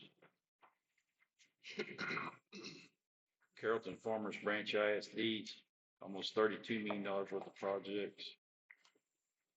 Kilgore ISD, almost 11 million. Winsboro ISD, 6.5 million. Football field, bleachers, baseball field, softball field. Culberson County, Allamore ISDs, almost 14 million ongoing. Georgian ISD in 2016 did almost 13 million with them. The City of Eagle Pass in 2020, 15.4 million for the facility. Was that at the school or was that their complex? That they, Patsy Wind Sports Complex. oh, okay, yeah. Athletic complex, turf, track, tennis, and lighting. Started in 12 of November of 19 and finished in 6th of December in 2020. They're fast. That is fast. ISD 2021, almost $29 million worth of stuff. So we've got quite a few in here. So they've got quite a bit of experience. Yep. Process and project planning and project manager. Describe your organization's management plan and concepts for working with a design build relationship with your architect and the owner during design and construction. Hellas Construction will work collaboratively with its design partners to produce and design and perform the construction of the new baseball park for Kinney County. In the breakdown below, you'll see the project responsibilities. Hellis will be responsible for coordinating with CEI to produce final construction documents, obtain permits, manage scheduling, perform all construction, and manage overall coordination of the differing consulting disciplines. Will provide the overall design of the project, submission of the proposed design drawing, incorporation of any amendment details as provided by Kinney County representatives during design review process, and final drawing approval with the local permitting authority.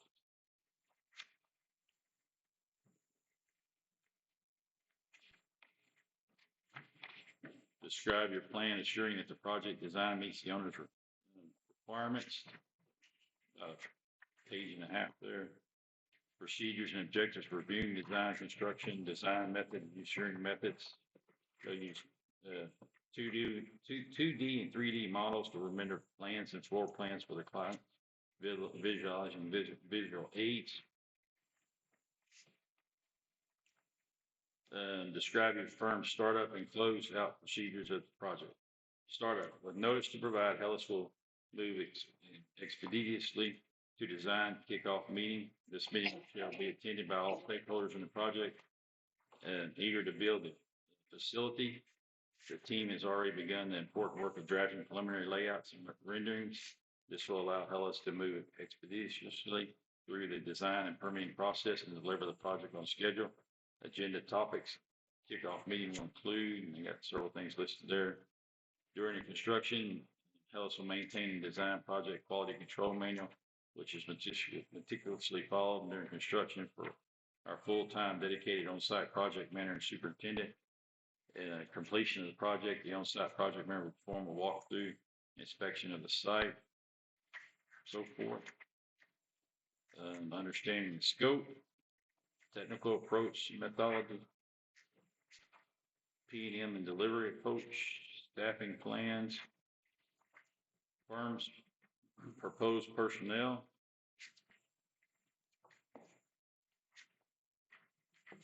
Here's a flow chart of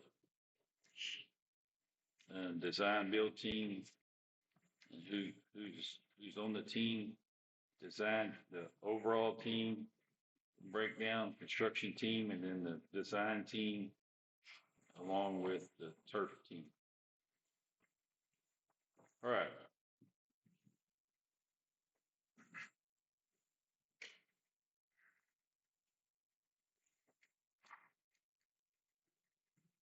Superintendent experience.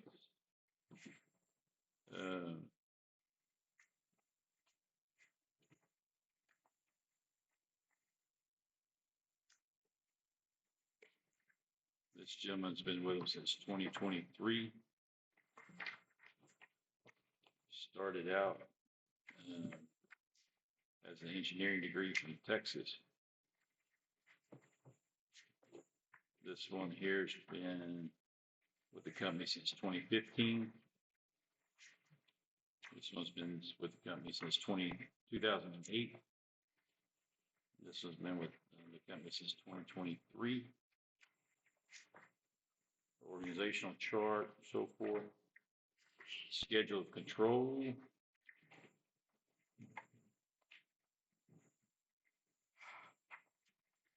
Describe detailed project scheduling system, so forth. They'll have a full-time on-site project manager.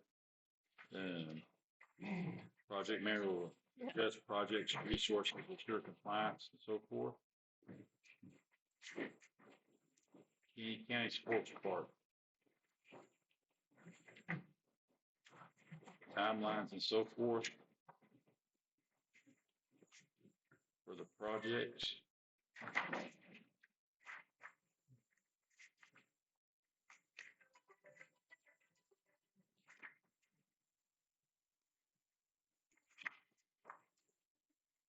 Does it indicate how long it would take them?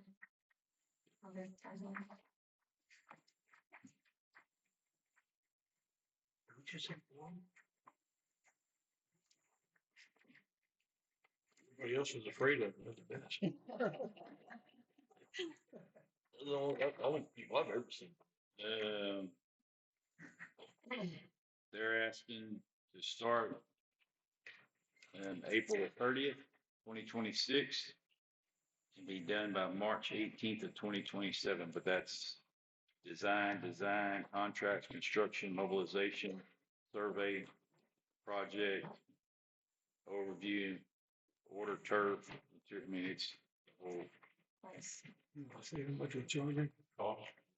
No cost Cannot be yet. associated with their qualification. this is just, yeah, this is not yet. This is just Yes. qualifications Phase 2 would be the. and our safety record. Let's see what state. All right, Hellas Construction, workers' compensation and experience, the current past 3 years. In 2022, March of 22 to March of 23, 1.56.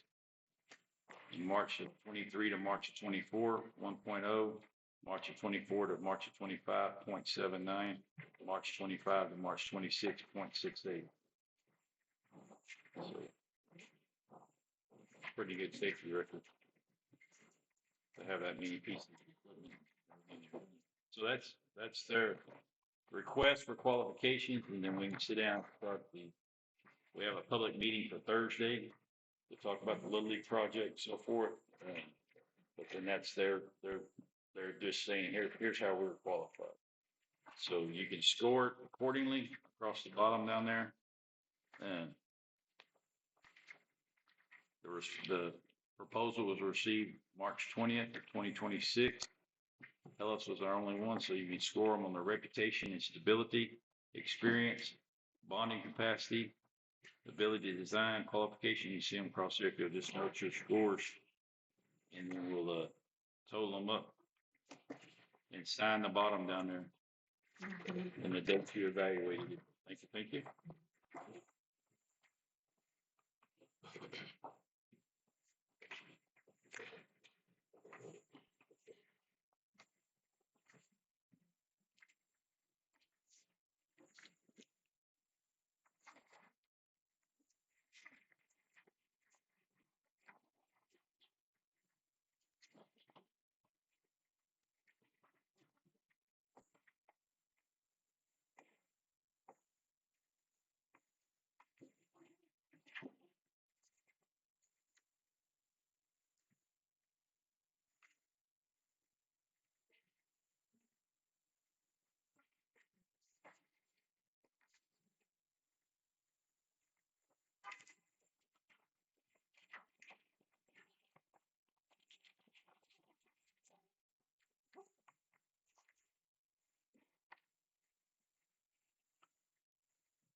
All right.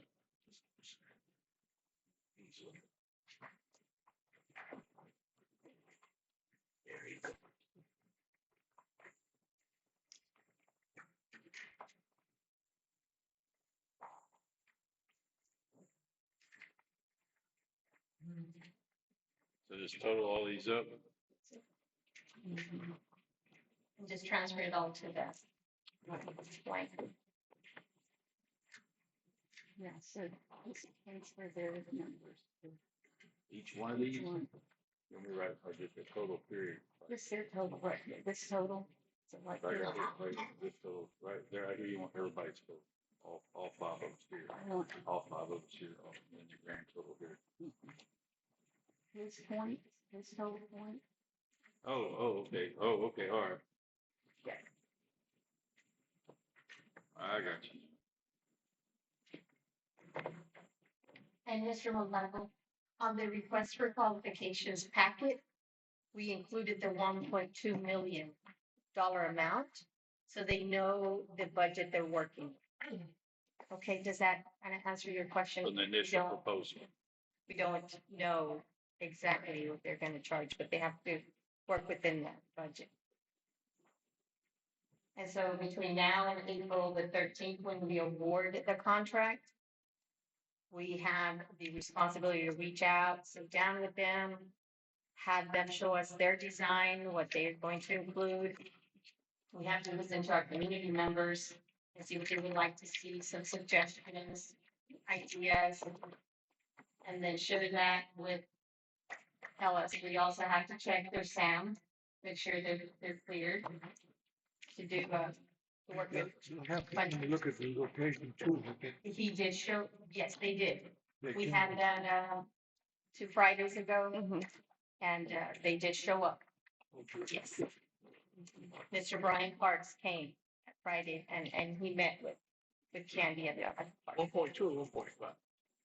1.2 is. 2.2.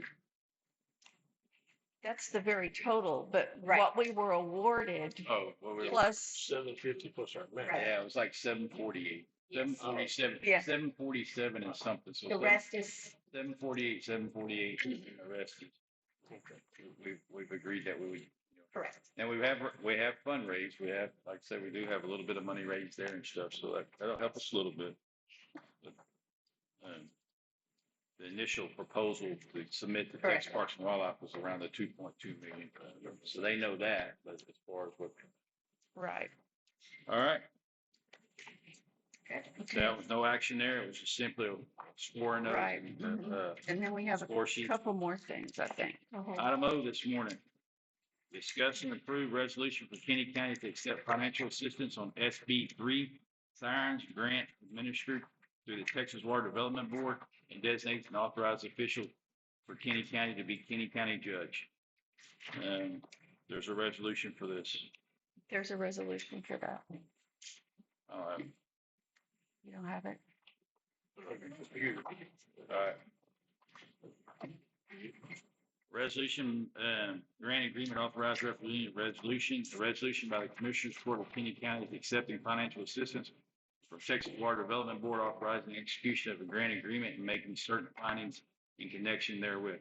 Be it resolved that the County Commissioners Court of Kinney County, Section 1, that a grant agreement is hereby approved and authorized to be executed with the Texas Water Development Board for a grant in amount not to exceed $1.25 million to provide the cost of the installation of an outdoor warning siren system in accordance with Texas Government Code 418.027 and Texas Water Code Chapter 16, Subchapter M.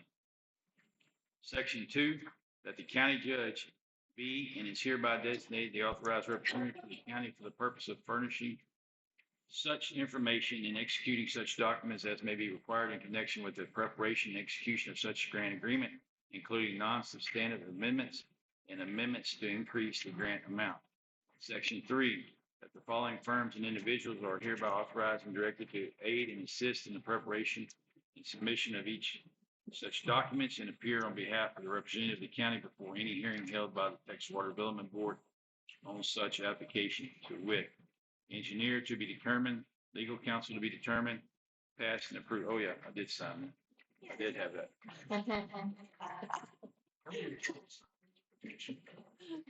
We are not sure. So we attended a webinar where the Texas Water Development Board has done their preliminary work. We have to go in there and go through the GIS mapping, which we know nothing about, but it was a little overwhelming. Yeah. That webinar was, ooh.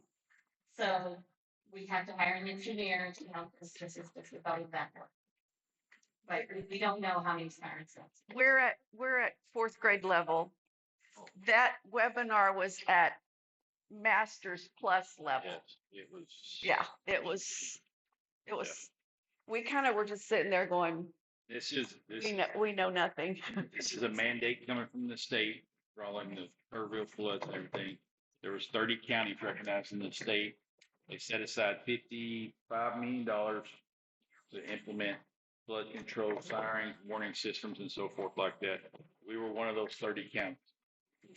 Texas Water Development Board then was being the overseer and the coordinator of the grant deal and everything.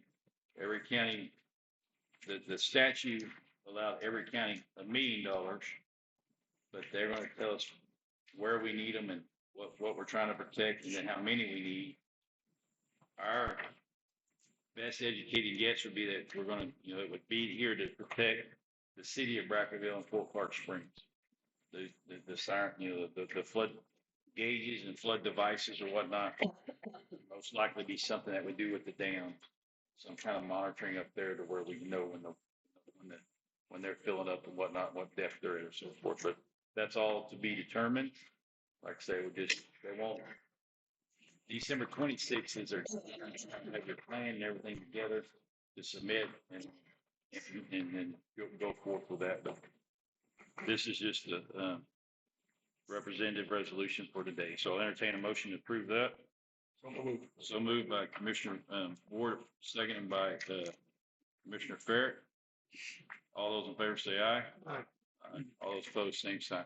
It's $1 million plus an additional 250,000 if you need it. Like right now, we're like, okay, we could use the 250 right now to help pay once we procure an engineer and so forth like that, start that process and everything to help us understand what the Water Development Board, that mapping system that they had.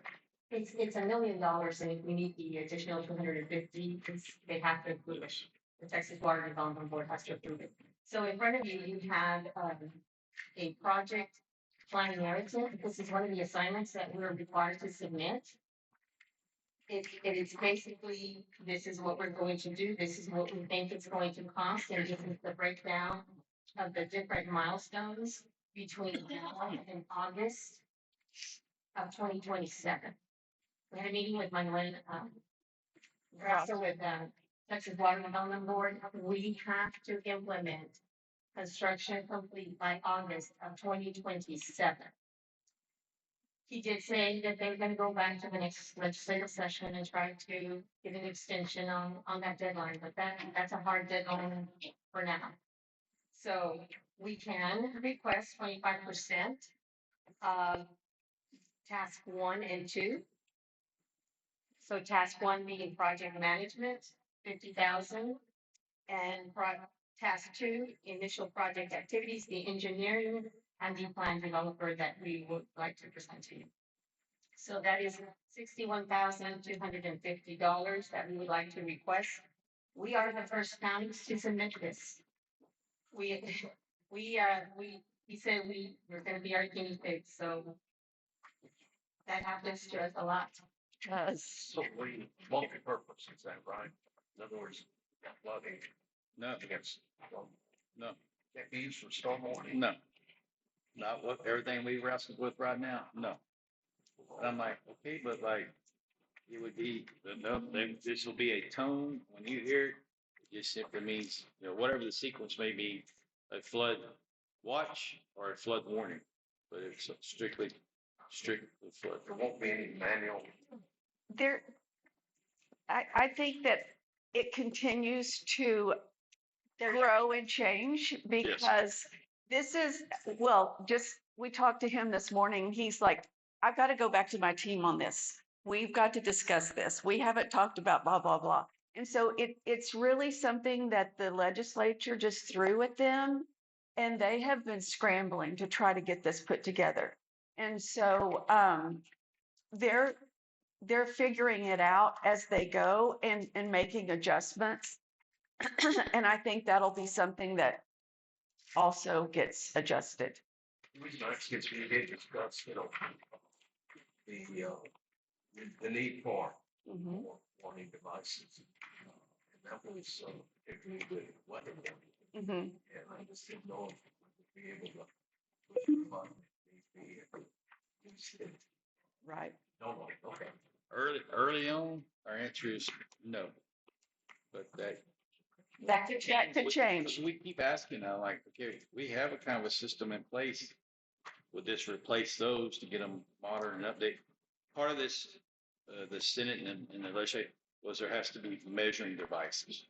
And you're like, okay, where are we gonna put those that we could, like, well, you can hang them from a bridge or an overpass that goes over, okay, we don't have we don't have that for Lost Morris Creek. I said, we have the site dam, so maybe there's some kind of structure that we can build there, but then, get the Corps of Engineers in RCS to approve it, so we can put something out there, since they're the key holder of it, we're the maintenance of it, but, but yeah, early on, it doesn't appear that there's gonna be any kind of other weather warning. This siren's strictly for flood. And so we would like to go ahead and submit this to them, our overall summary. And this is how you request funds. Remember, you had asked Judge Rubio how she requested funds. I guess they have not. But this is how you request that 25% of your planning and engineering. So if this changes, Judge will bring it back to you. But for now, this is what we would like to submit to the Texas Water Development Board. Okay. It just needs your signature. A breakdown. Of the It's funds. just a summary of. And that's just our best guess right now. Okay. Entertain a motion to approve item P. P. So moved by Commissioner Matavo, second by Commissioner Dotson. All those in favor say aye. Aye. All those opposed, same sign. Motion carried. All right.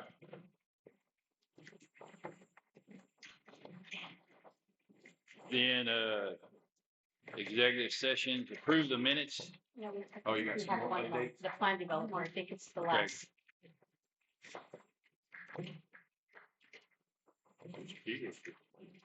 All right, where are we at? We just approved O. That went along with your resolution. This estimate deal? Oh, Now all we're. right, now we're on P, Commissioner Dawson. Sorry. Sorry about that. Mr. Tavo. Now we're on P. Golly, boom. Had me, all right. Mark all that out. All right, discussion approved, authorize a request for proposals to advertise for a plan developer for the SB3 siren grant. The plan would be developed following the milestones created by SB3 outdoor warning siren project plan template and flash flood warning siren gas. So this is just like we're doing like on the baseball field, going out for request for proposals to advertise for a plan developer to help us with this project. All right. So we would just like your permission, your approval to go ahead and post in the newspaper this position because it's going to entail a lot of work. Number one, they have to develop the project, the plan. They have to coordinate with the engineer for site evaluation and system design using the GIS mapping. They have to meet with the different stakeholders in Kinney County, from the city of Bracketville to Brackett ISD to Fort Clark Springs, Fort Clark Mud, the city of Spofford, the sheriff's department, the sheriff's department, fire department, just all of the entities that would be involved and have input in this plan. The actual plan will have to have implementation and operations planning. And you see it there, from the development of roles and responsibilities to the installation, the operation, the maintenance, who's doing what. We've included a deliverable and timeline expectations because this plan is due by December 31st of 2026. Although Manuel said, the faster you get the plan developed, the better. That way you can meet the August 2027 deadline. The last page, we included some qualifications. We might change that minimum to preferred. And then some work environment, some key skills. This is for your information.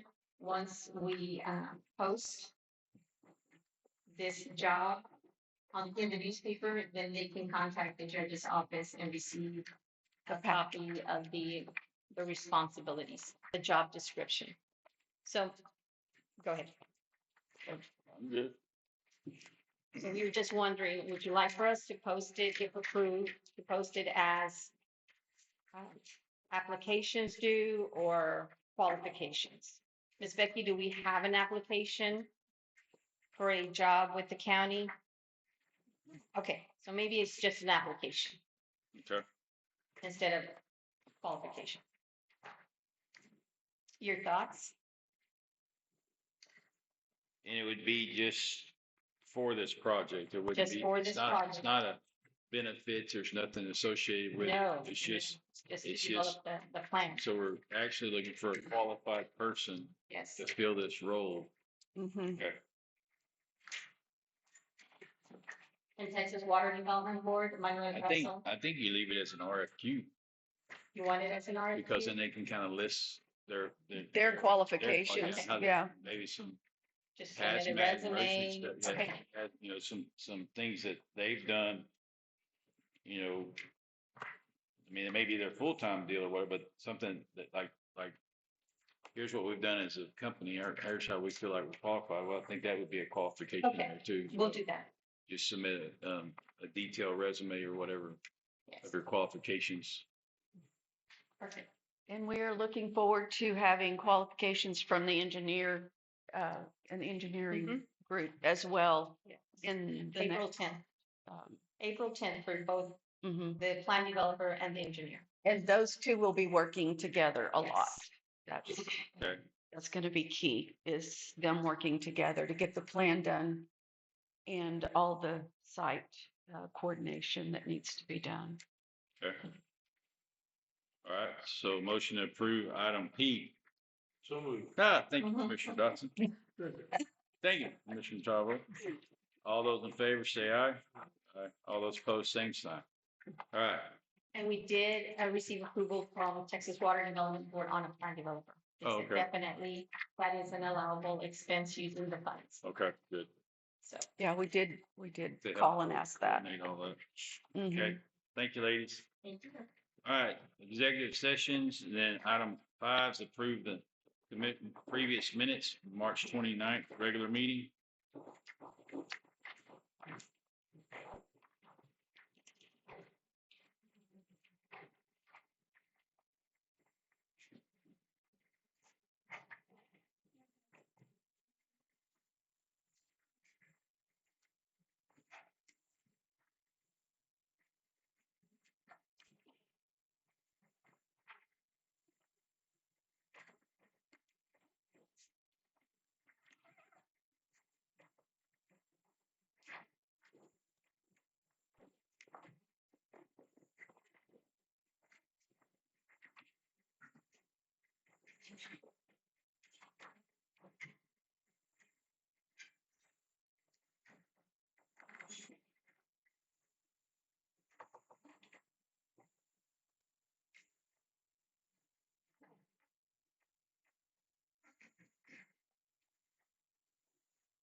Approve the minutes, March 9th. I got a motion by Commissioner Ferrick to approve the minutes as presented. Second by Commissioner Montalvo.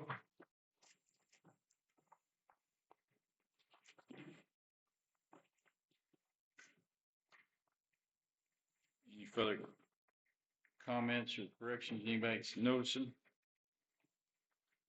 All those in favor say aye. All those opposed, same sign, motion carried. All right, departmental budget adjustments, we have none this morning. Approve the bills, item 7.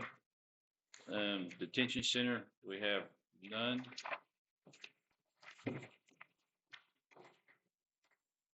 Item 8, approve and ratify and pay all claims and bills, including payroll for Kinney County Budget 25-26. You have those in front of you this morning.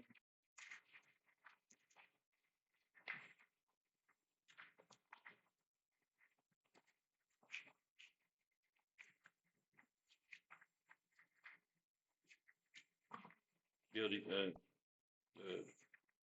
Becky, do you have one of these? Yes, sir. That third one, fourth one down. AT&T Mobility. Probably doesn't let you come out countywide septic tank inspector. I don't think that's probably, I know this time, okay, so that's been correct, okay. Sorry, forgot y'all, I didn't look up to see y'all here, I'm sorry about that. Any key.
Okay, on page 2, you're looking at it on page 2. Miss Padron. She's getting reimbursement the exact same amount twice. I just think that's kind of odd.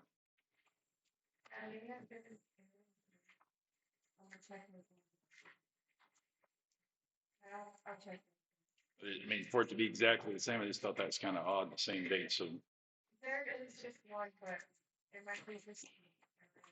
okay.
Yes, sir.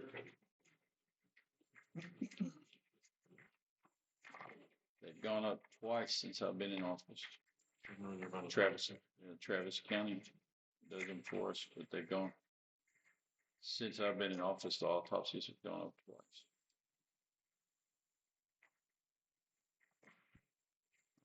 And then the Commissioner Ward got, sent me some pictures. The roof work was done around the clock tower. All that looks good. And then the, radio tower deal and everything at the Peterson building has been done and stuff. So made a little bit of progress on some stuff. All right, entertain a motion to approve the bills as presented. Good. Commissioner Dotson, seconded by Commissioner Matavo. Any further discussion? All those in favor say aye. Aye. All those opposed, same sign. All right, other items pertaining county business. Really don't have any other I'll be out all week. I'll be leaving the day after Commissioner's Court, headed to Lubbock. I'll be back Friday and stuff, but I'll stay in touch with Brent and everything. We'll work on seeing if we can get something done to help the citizens and stuff on this transmission line and so forth. So, all right, with that being said, we'll go back to item K. This morning, discuss and approve the final forensic audit report submitted by Mr. Sutherland, which provides an update on the progress of resolving those issues identified in the forensic audit, along with recommended procedures that would help facilitate any outstanding items not yet resolved. Attorney, do you recommend we go into executive session on this, or? I think there's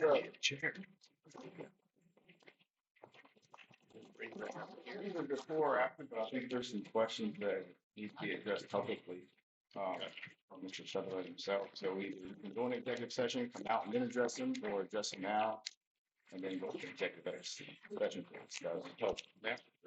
All right, you may need a break. You need to be a little break. Yeah, let's just take a little 5-minute break right quick and we'll get set up. But we're gonna stay in public session.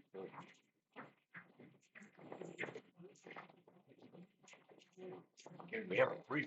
Yes, yeah, we're gonna take a little. We're gonna take a little break? Yeah, but we're gonna stay, we're just gonna take a little 5-minute break and stay, we're gonna stay in public session.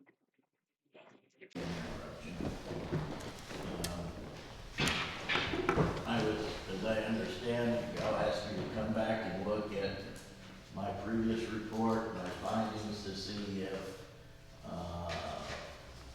how it's progressed since that time on corrective action that I suggested. A lot of that corrective action I suggested was correction of prior audit findings. And you may recall or not recall, Mr. Edie was finishing up his 2023 financial audit while I was doing mine, and I issued my report, I believe, before his, regardless of the fact who issued it first. I didn't see his audit findings for 2023 when I issued before I issued my report, so I hadn't relied on those. Just his previous 2022 year, and the previous auditor, Mr. Myers, I think, for 2 years before that. So, let me make it clear, real quick. I am not an attorney, and I am not offering legal advice. My work does as a forensic accountant, it's common and required to interpret some laws and statutes and things of that nature to determine if things are in compliance with those statutes when I'm looking at my accounting records. So there are lots of different interpretations of it. My interpretation is, as a CPA, my interpretation is as a certified public accountant and the practice of public accountancy, best practices for the client to comply with public accountancy guidelines and Oh my God.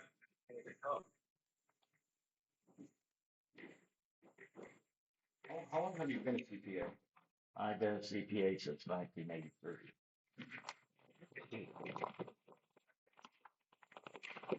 So that's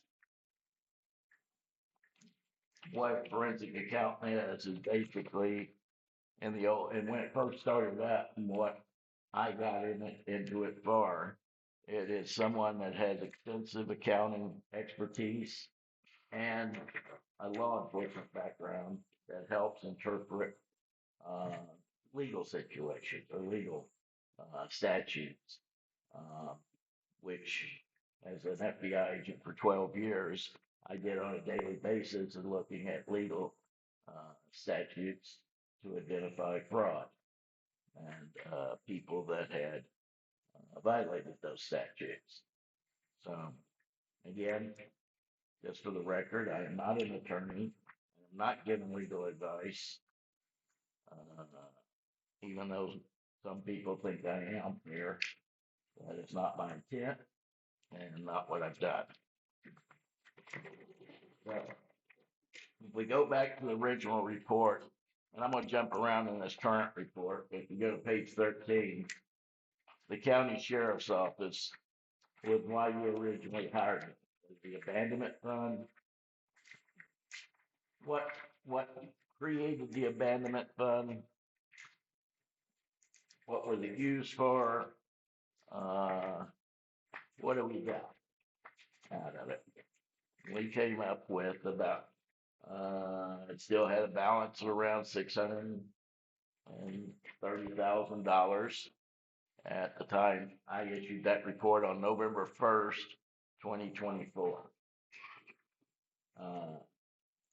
Subsequent to the issuance of that report on December 17th, 2024, the sheriff's office complied with my recommendation to return their remaining balance to the county treasurer's office. At that time, it was $628,653.94. As is confusing, that did not close the account because the bank had not recorded interest earned on that account while that money was there. And they didn't record that until the end of the month. And so the account was not closed until February 11th, 2025, when the interest earned in December, $151 and some odd cents, and interest earned in January, I think was 6 cents, that was remitted to the treasury to close out the account. But for the most part, the account was, the sheriff complied and closed the account on December 17th of 2024. I got a couple questions on, as far as county government or city governments, the timeline where the sheriff closed the account, would that be considered pretty prompt or pretty expedited or a reasonable time to you? Well, here's the thing I don't know. When did the sheriff get my November 1st report? He knew I was in here asking questions, in here I made recommendations.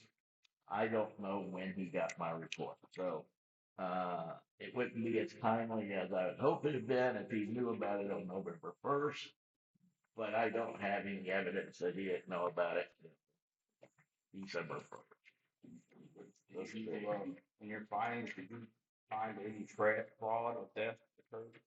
Now, and I'll get to that real quick. During the time period from November 1st to December 17th, about 45 days, 47 days, something like that, the account deposited $5,093.25 from the owners of vehicles that came to pick up their cars, paid their towing fees and storage fees and whatever else they had to pay. But the sheriff's office collected a little over $5,000. During that same time, he expended, wrote checks for $90,170.96 for equipment, for promotional supplies, office supplies, janitor services, bank fees, and towing. What's key here, of that amount of 9,000, 1,200, which pretty much was the janitor service, were all incurred prior to 11/1. He already had invoices or timesheets or whatever of bills to pay prior to November 1st. So the actual expenditure or encumberment of expenses after November 1st was $7,915.19. Again, that was done during that same 45 days. So he took in 5,000, spent 7,000, 8,000, right at 8,000.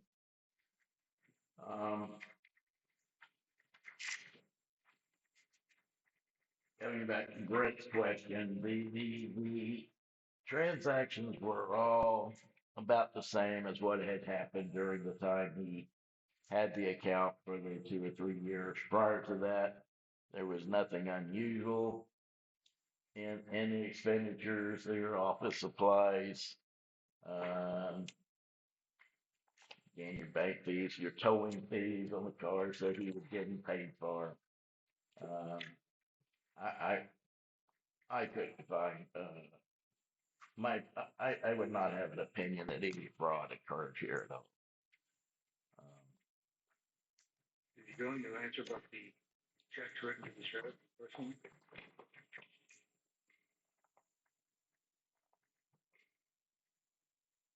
That question. Not to us, it's not. Them talking to themselves. Their phone's not muted.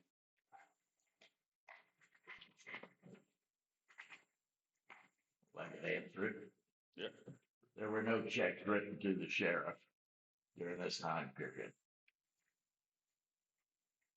I encourage, just for legal purposes, they haven't committed a public comment. So anything they really say on there, it would kind of. But the time period you're referring to is when, so. November 1st, 2024 to February 11th, 2025.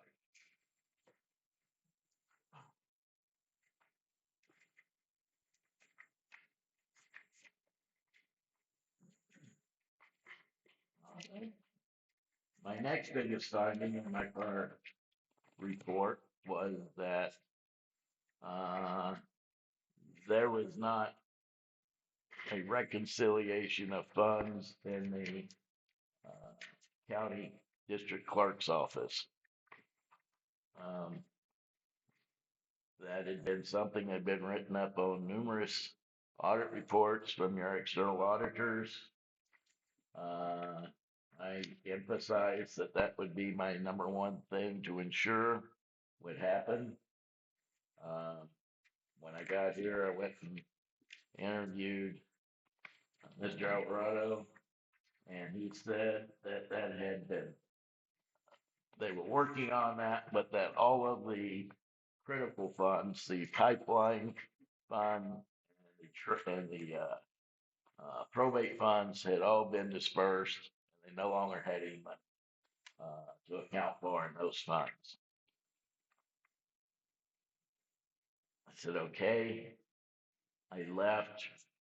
I called him a week later and asked him about how he was handling the transfer of interest the account was drawing and providing that to the treasurer. Was he doing that on a monthly basis, or what was he doing?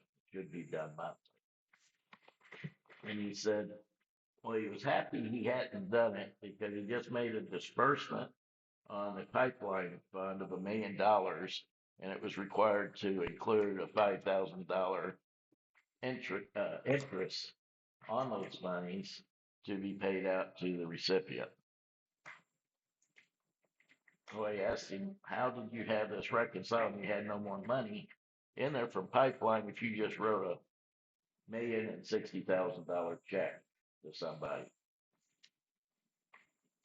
At that point, he said, well, we're still reconciling. He said, me and the auditor are reconciling this right now. So my answer is that wasn't done.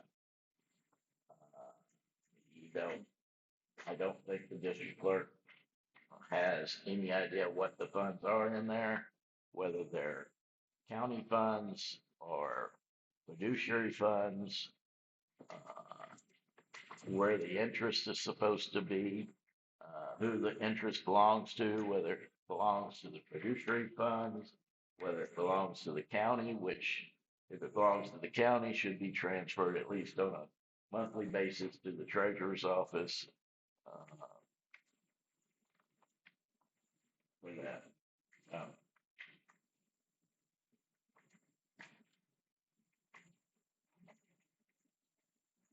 The third major issue that I wrote up on my initial report was your separation of duties between your auditor and your financial manager. And as y'all are aware, most counties in Texas are, well, the Association of Internal Auditor or County Internal Auditor promotes that the position is one and the same. That is not best practices in accounting. I can't believe any CPA would rest their license by saying that is the way it's supposed to be. The statutes as are provided are not specific enough to get that. In fact, they don't say that. The statute clearly says the financial management position is in the treasurer's office. It's a treasurer duty. They're supposed to do it. I am aware that Texas counties are starting to finally reconcile this. I was hired for Dallas County. I wrote them an opinion similar to this one. They have moved all the duties of the financial management away from the auditor to a financial management position that reports to the office of court administrator.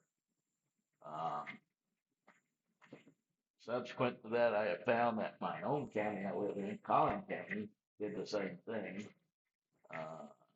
They might have even done it before Dallas County. I heard another county was doing it, and they had done it. El Paso County had done it. They had moved that function out of the auditor's office back to function under the court. And when you say the court, you mean the commissioner's court. Under the commissioner's court. And Brent has told me Joliet County still working on doing that.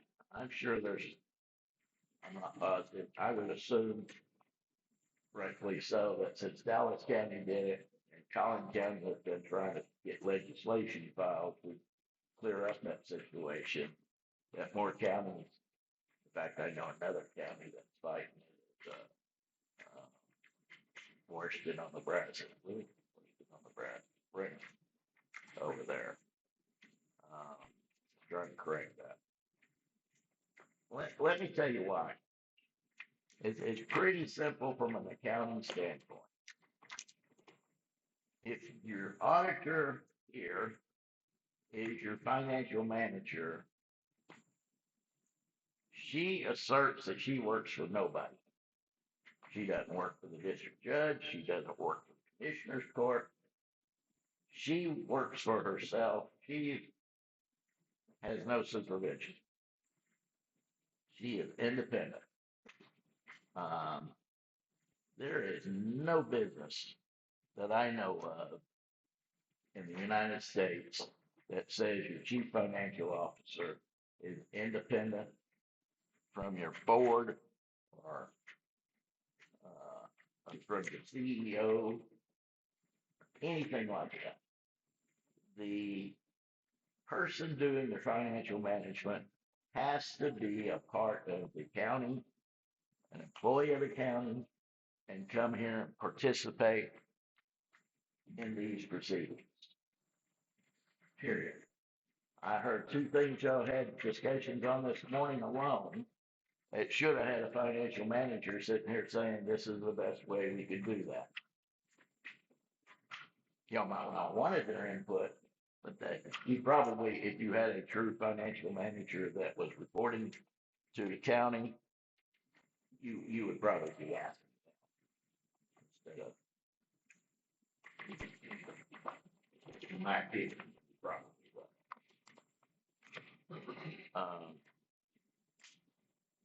Anyway, That didn't happen. That didn't happen.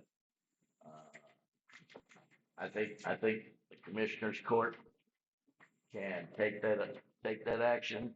I know Dallas County Commissioners defunded the auditor's office. They had 100 employees, and they reduced it to 10, and told them, you do audits.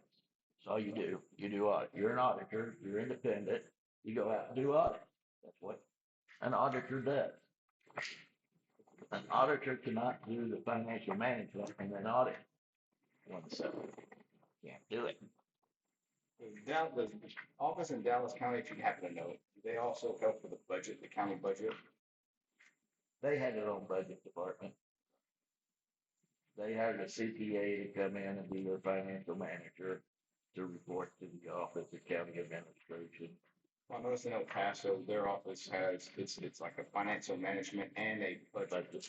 Both. And I think, I don't know why they done that. I have the audits with you. I called that young lady. She didn't return my calls. I went and met with the head of the Office of Court Administrators up in Collin County, and I didn't get through to him, so I was up there on something else, and I dropped by his office, and he said he was too busy to talk, but he'd give me a call, and that was a month ago. I mean, even though I'm finished here, I'm still gonna go talk to those people and say, what is going on? What are you guys doing? But I think the reason they do that because they're trying to justify that the position, and rightfully so, should report to the county judge. Your county judge is your budget officer. And so as a budget officer, the financial, they're putting them in that budget office to report to the county judge. Kind of like Dallas County, y'all are a small county. I'm sure y'all have something called the Office of Court Administration here, but it probably is not staffed as the judge, right? Same thing. So anyway, I just have strong feelings that all your external auditors, up till now, Mr. E, here, I've talked to numerous other ones in my travels. They all said what they prefer is exactly what I'm telling you.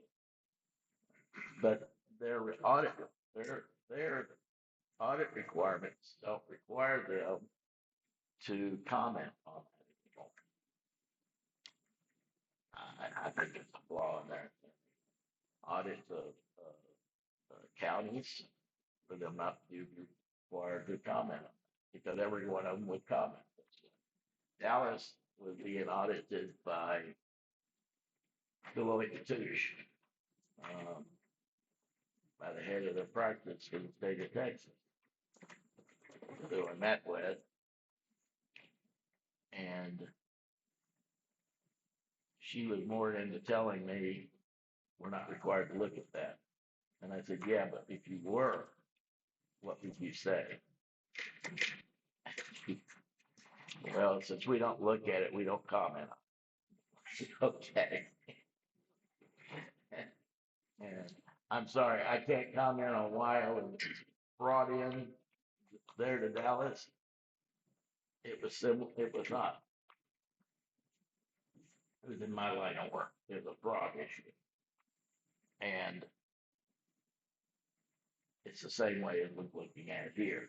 I was brought in to look at a fraud issue, and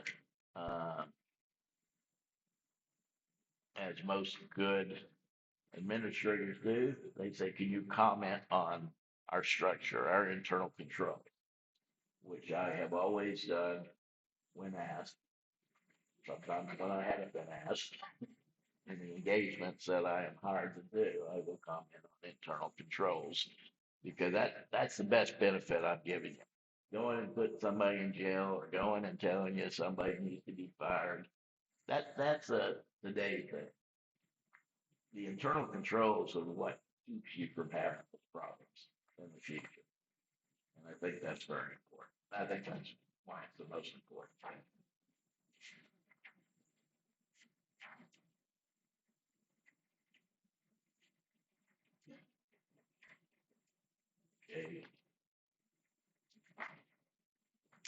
Are there any questions on my looking at the past, coming in, doing a progress analysis from my old report and doing issues there that y'all recall or anything that y'all had wanted me to look at, see how it's progressing or anything? I'd like to know also, like I asked the sheriff's office, have you uncovered anything with the commissioner's court on the fraud and misappropriation of money? No.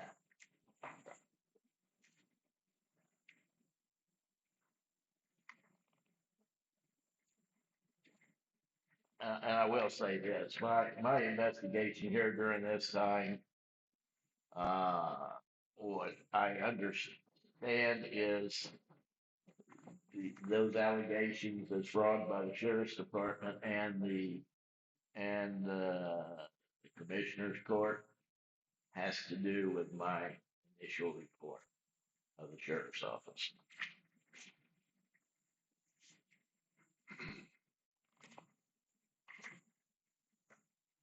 Not subsequent action.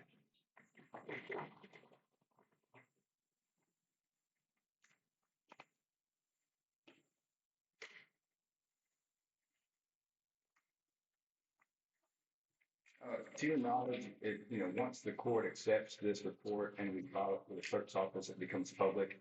Is there any personal information in here that we need redacted that shouldn't be like social security or phone number, that nature? No.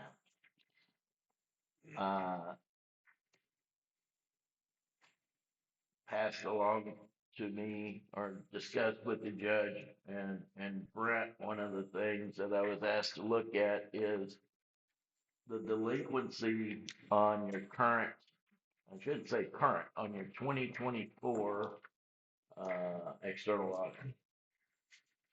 What's the purpose of the delay?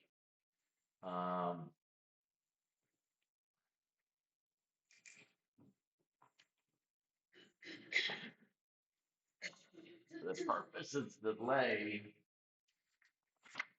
is because your auditor, I don't know what she did, but she determined that the books, Kinney County books, do not balance or tie with the ED audit report. And she's probably right because ED provided several, they're in your packet here, several adjusting journal entries that is common for any audit that's done. They provided several adjusting journal entries that were not made to the books so that they would tie. Had those entries been made, I am confident that the Kinney County books would have tied to the audited financial statement. To my knowledge, she has been telling the new external auditor, Cascos, that she is reconciling the books and having to go back several years. I've heard several things, 3 years, 9 years, but that she's having to go back and reconcile the books for a period of time so that they can be audited. I didn't talk to each and every one of y'all, but I have found no evidence until recently that she discussed this with the Commissioner's Court since the hiring of this auditor, which was January of 2024, correct?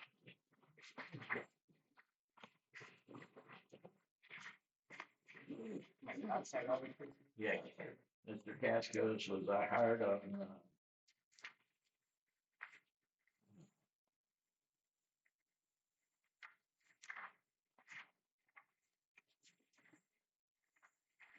their audit was due in June, right? If it was due in June of 25. Yeah.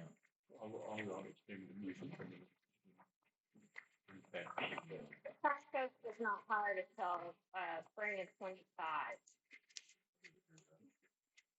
spring of 25. Yes. They didn't even start looking at doing, field work until May of 25. And we discovered a multitude of issues with the financial software during that audit period that has led to the delay.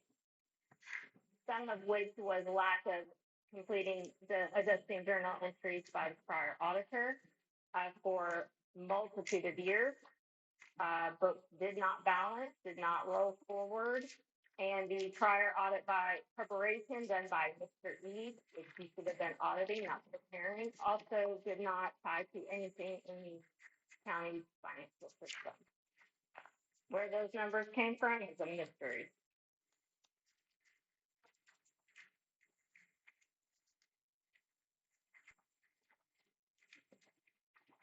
Anyway, We're in the final review.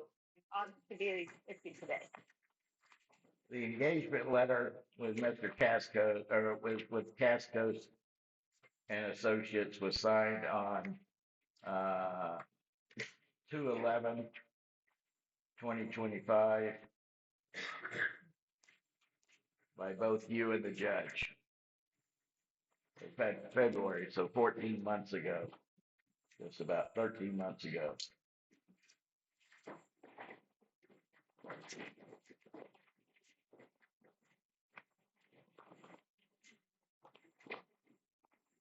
I find Mr. Casco's actions as a CPA undefendable and inappropriate. For him to not give the court regular updates as to the delay in the work, knowing that y'all needed these audits for your grants, for your public duty. He should have communicated to y'all that I can't do an audit. Issue a report that says the books and records are unauditable and give you that opinion, but simply to put it off for this period of time and it is unprofessional and inappropriate. It's not within accounting standards, auditing accounting standards, to have acted in this manner, in my opinion.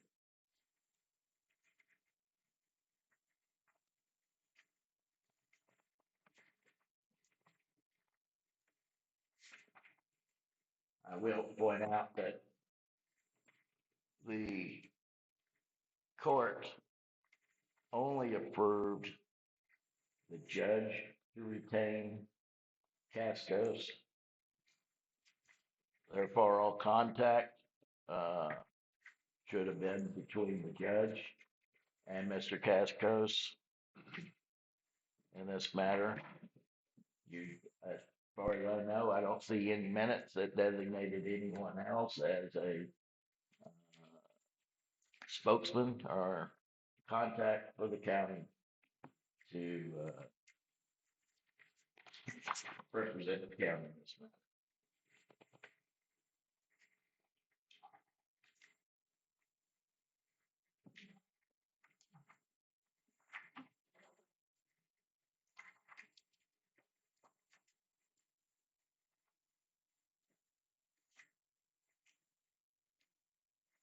I know y'all are a long time to read this and understand it all.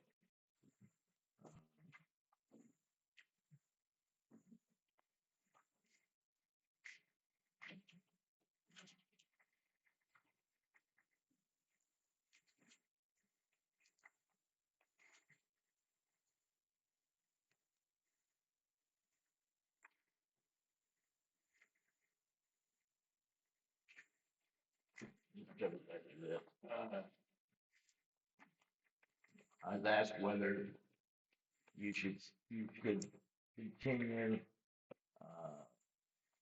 funding a county auditor, whether the county auditor position was needed. This is a very small county. Um, to have to fund a position like that. And what I mainly find is your auditor is doing way more financial management than she's doing auditing. The reason I find that is I asked to review her audit work papers, and she refused to provide those to me. So I get Audit review papers, audit work papers, like our cash audits and stuff. or cash audits, or audit the whatever she's audited in the last 14 months since she began employment.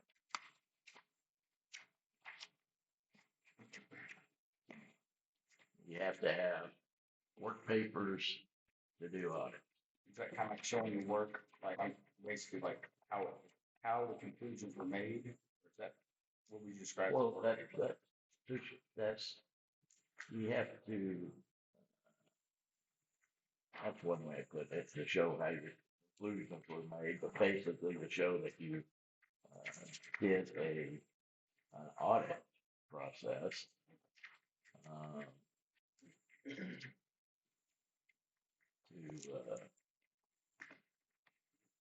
delineate your findings.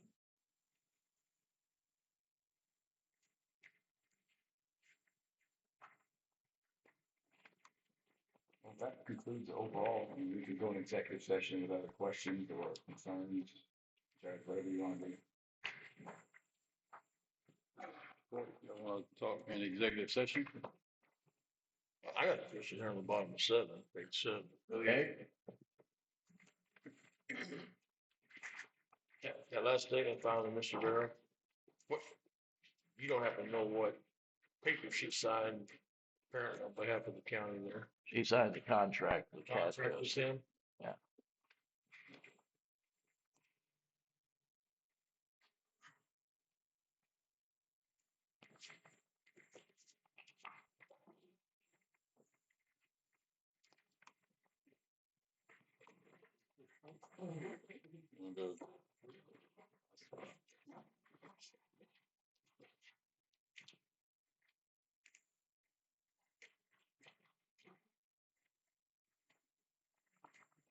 All right, we'll move into, we'll recess.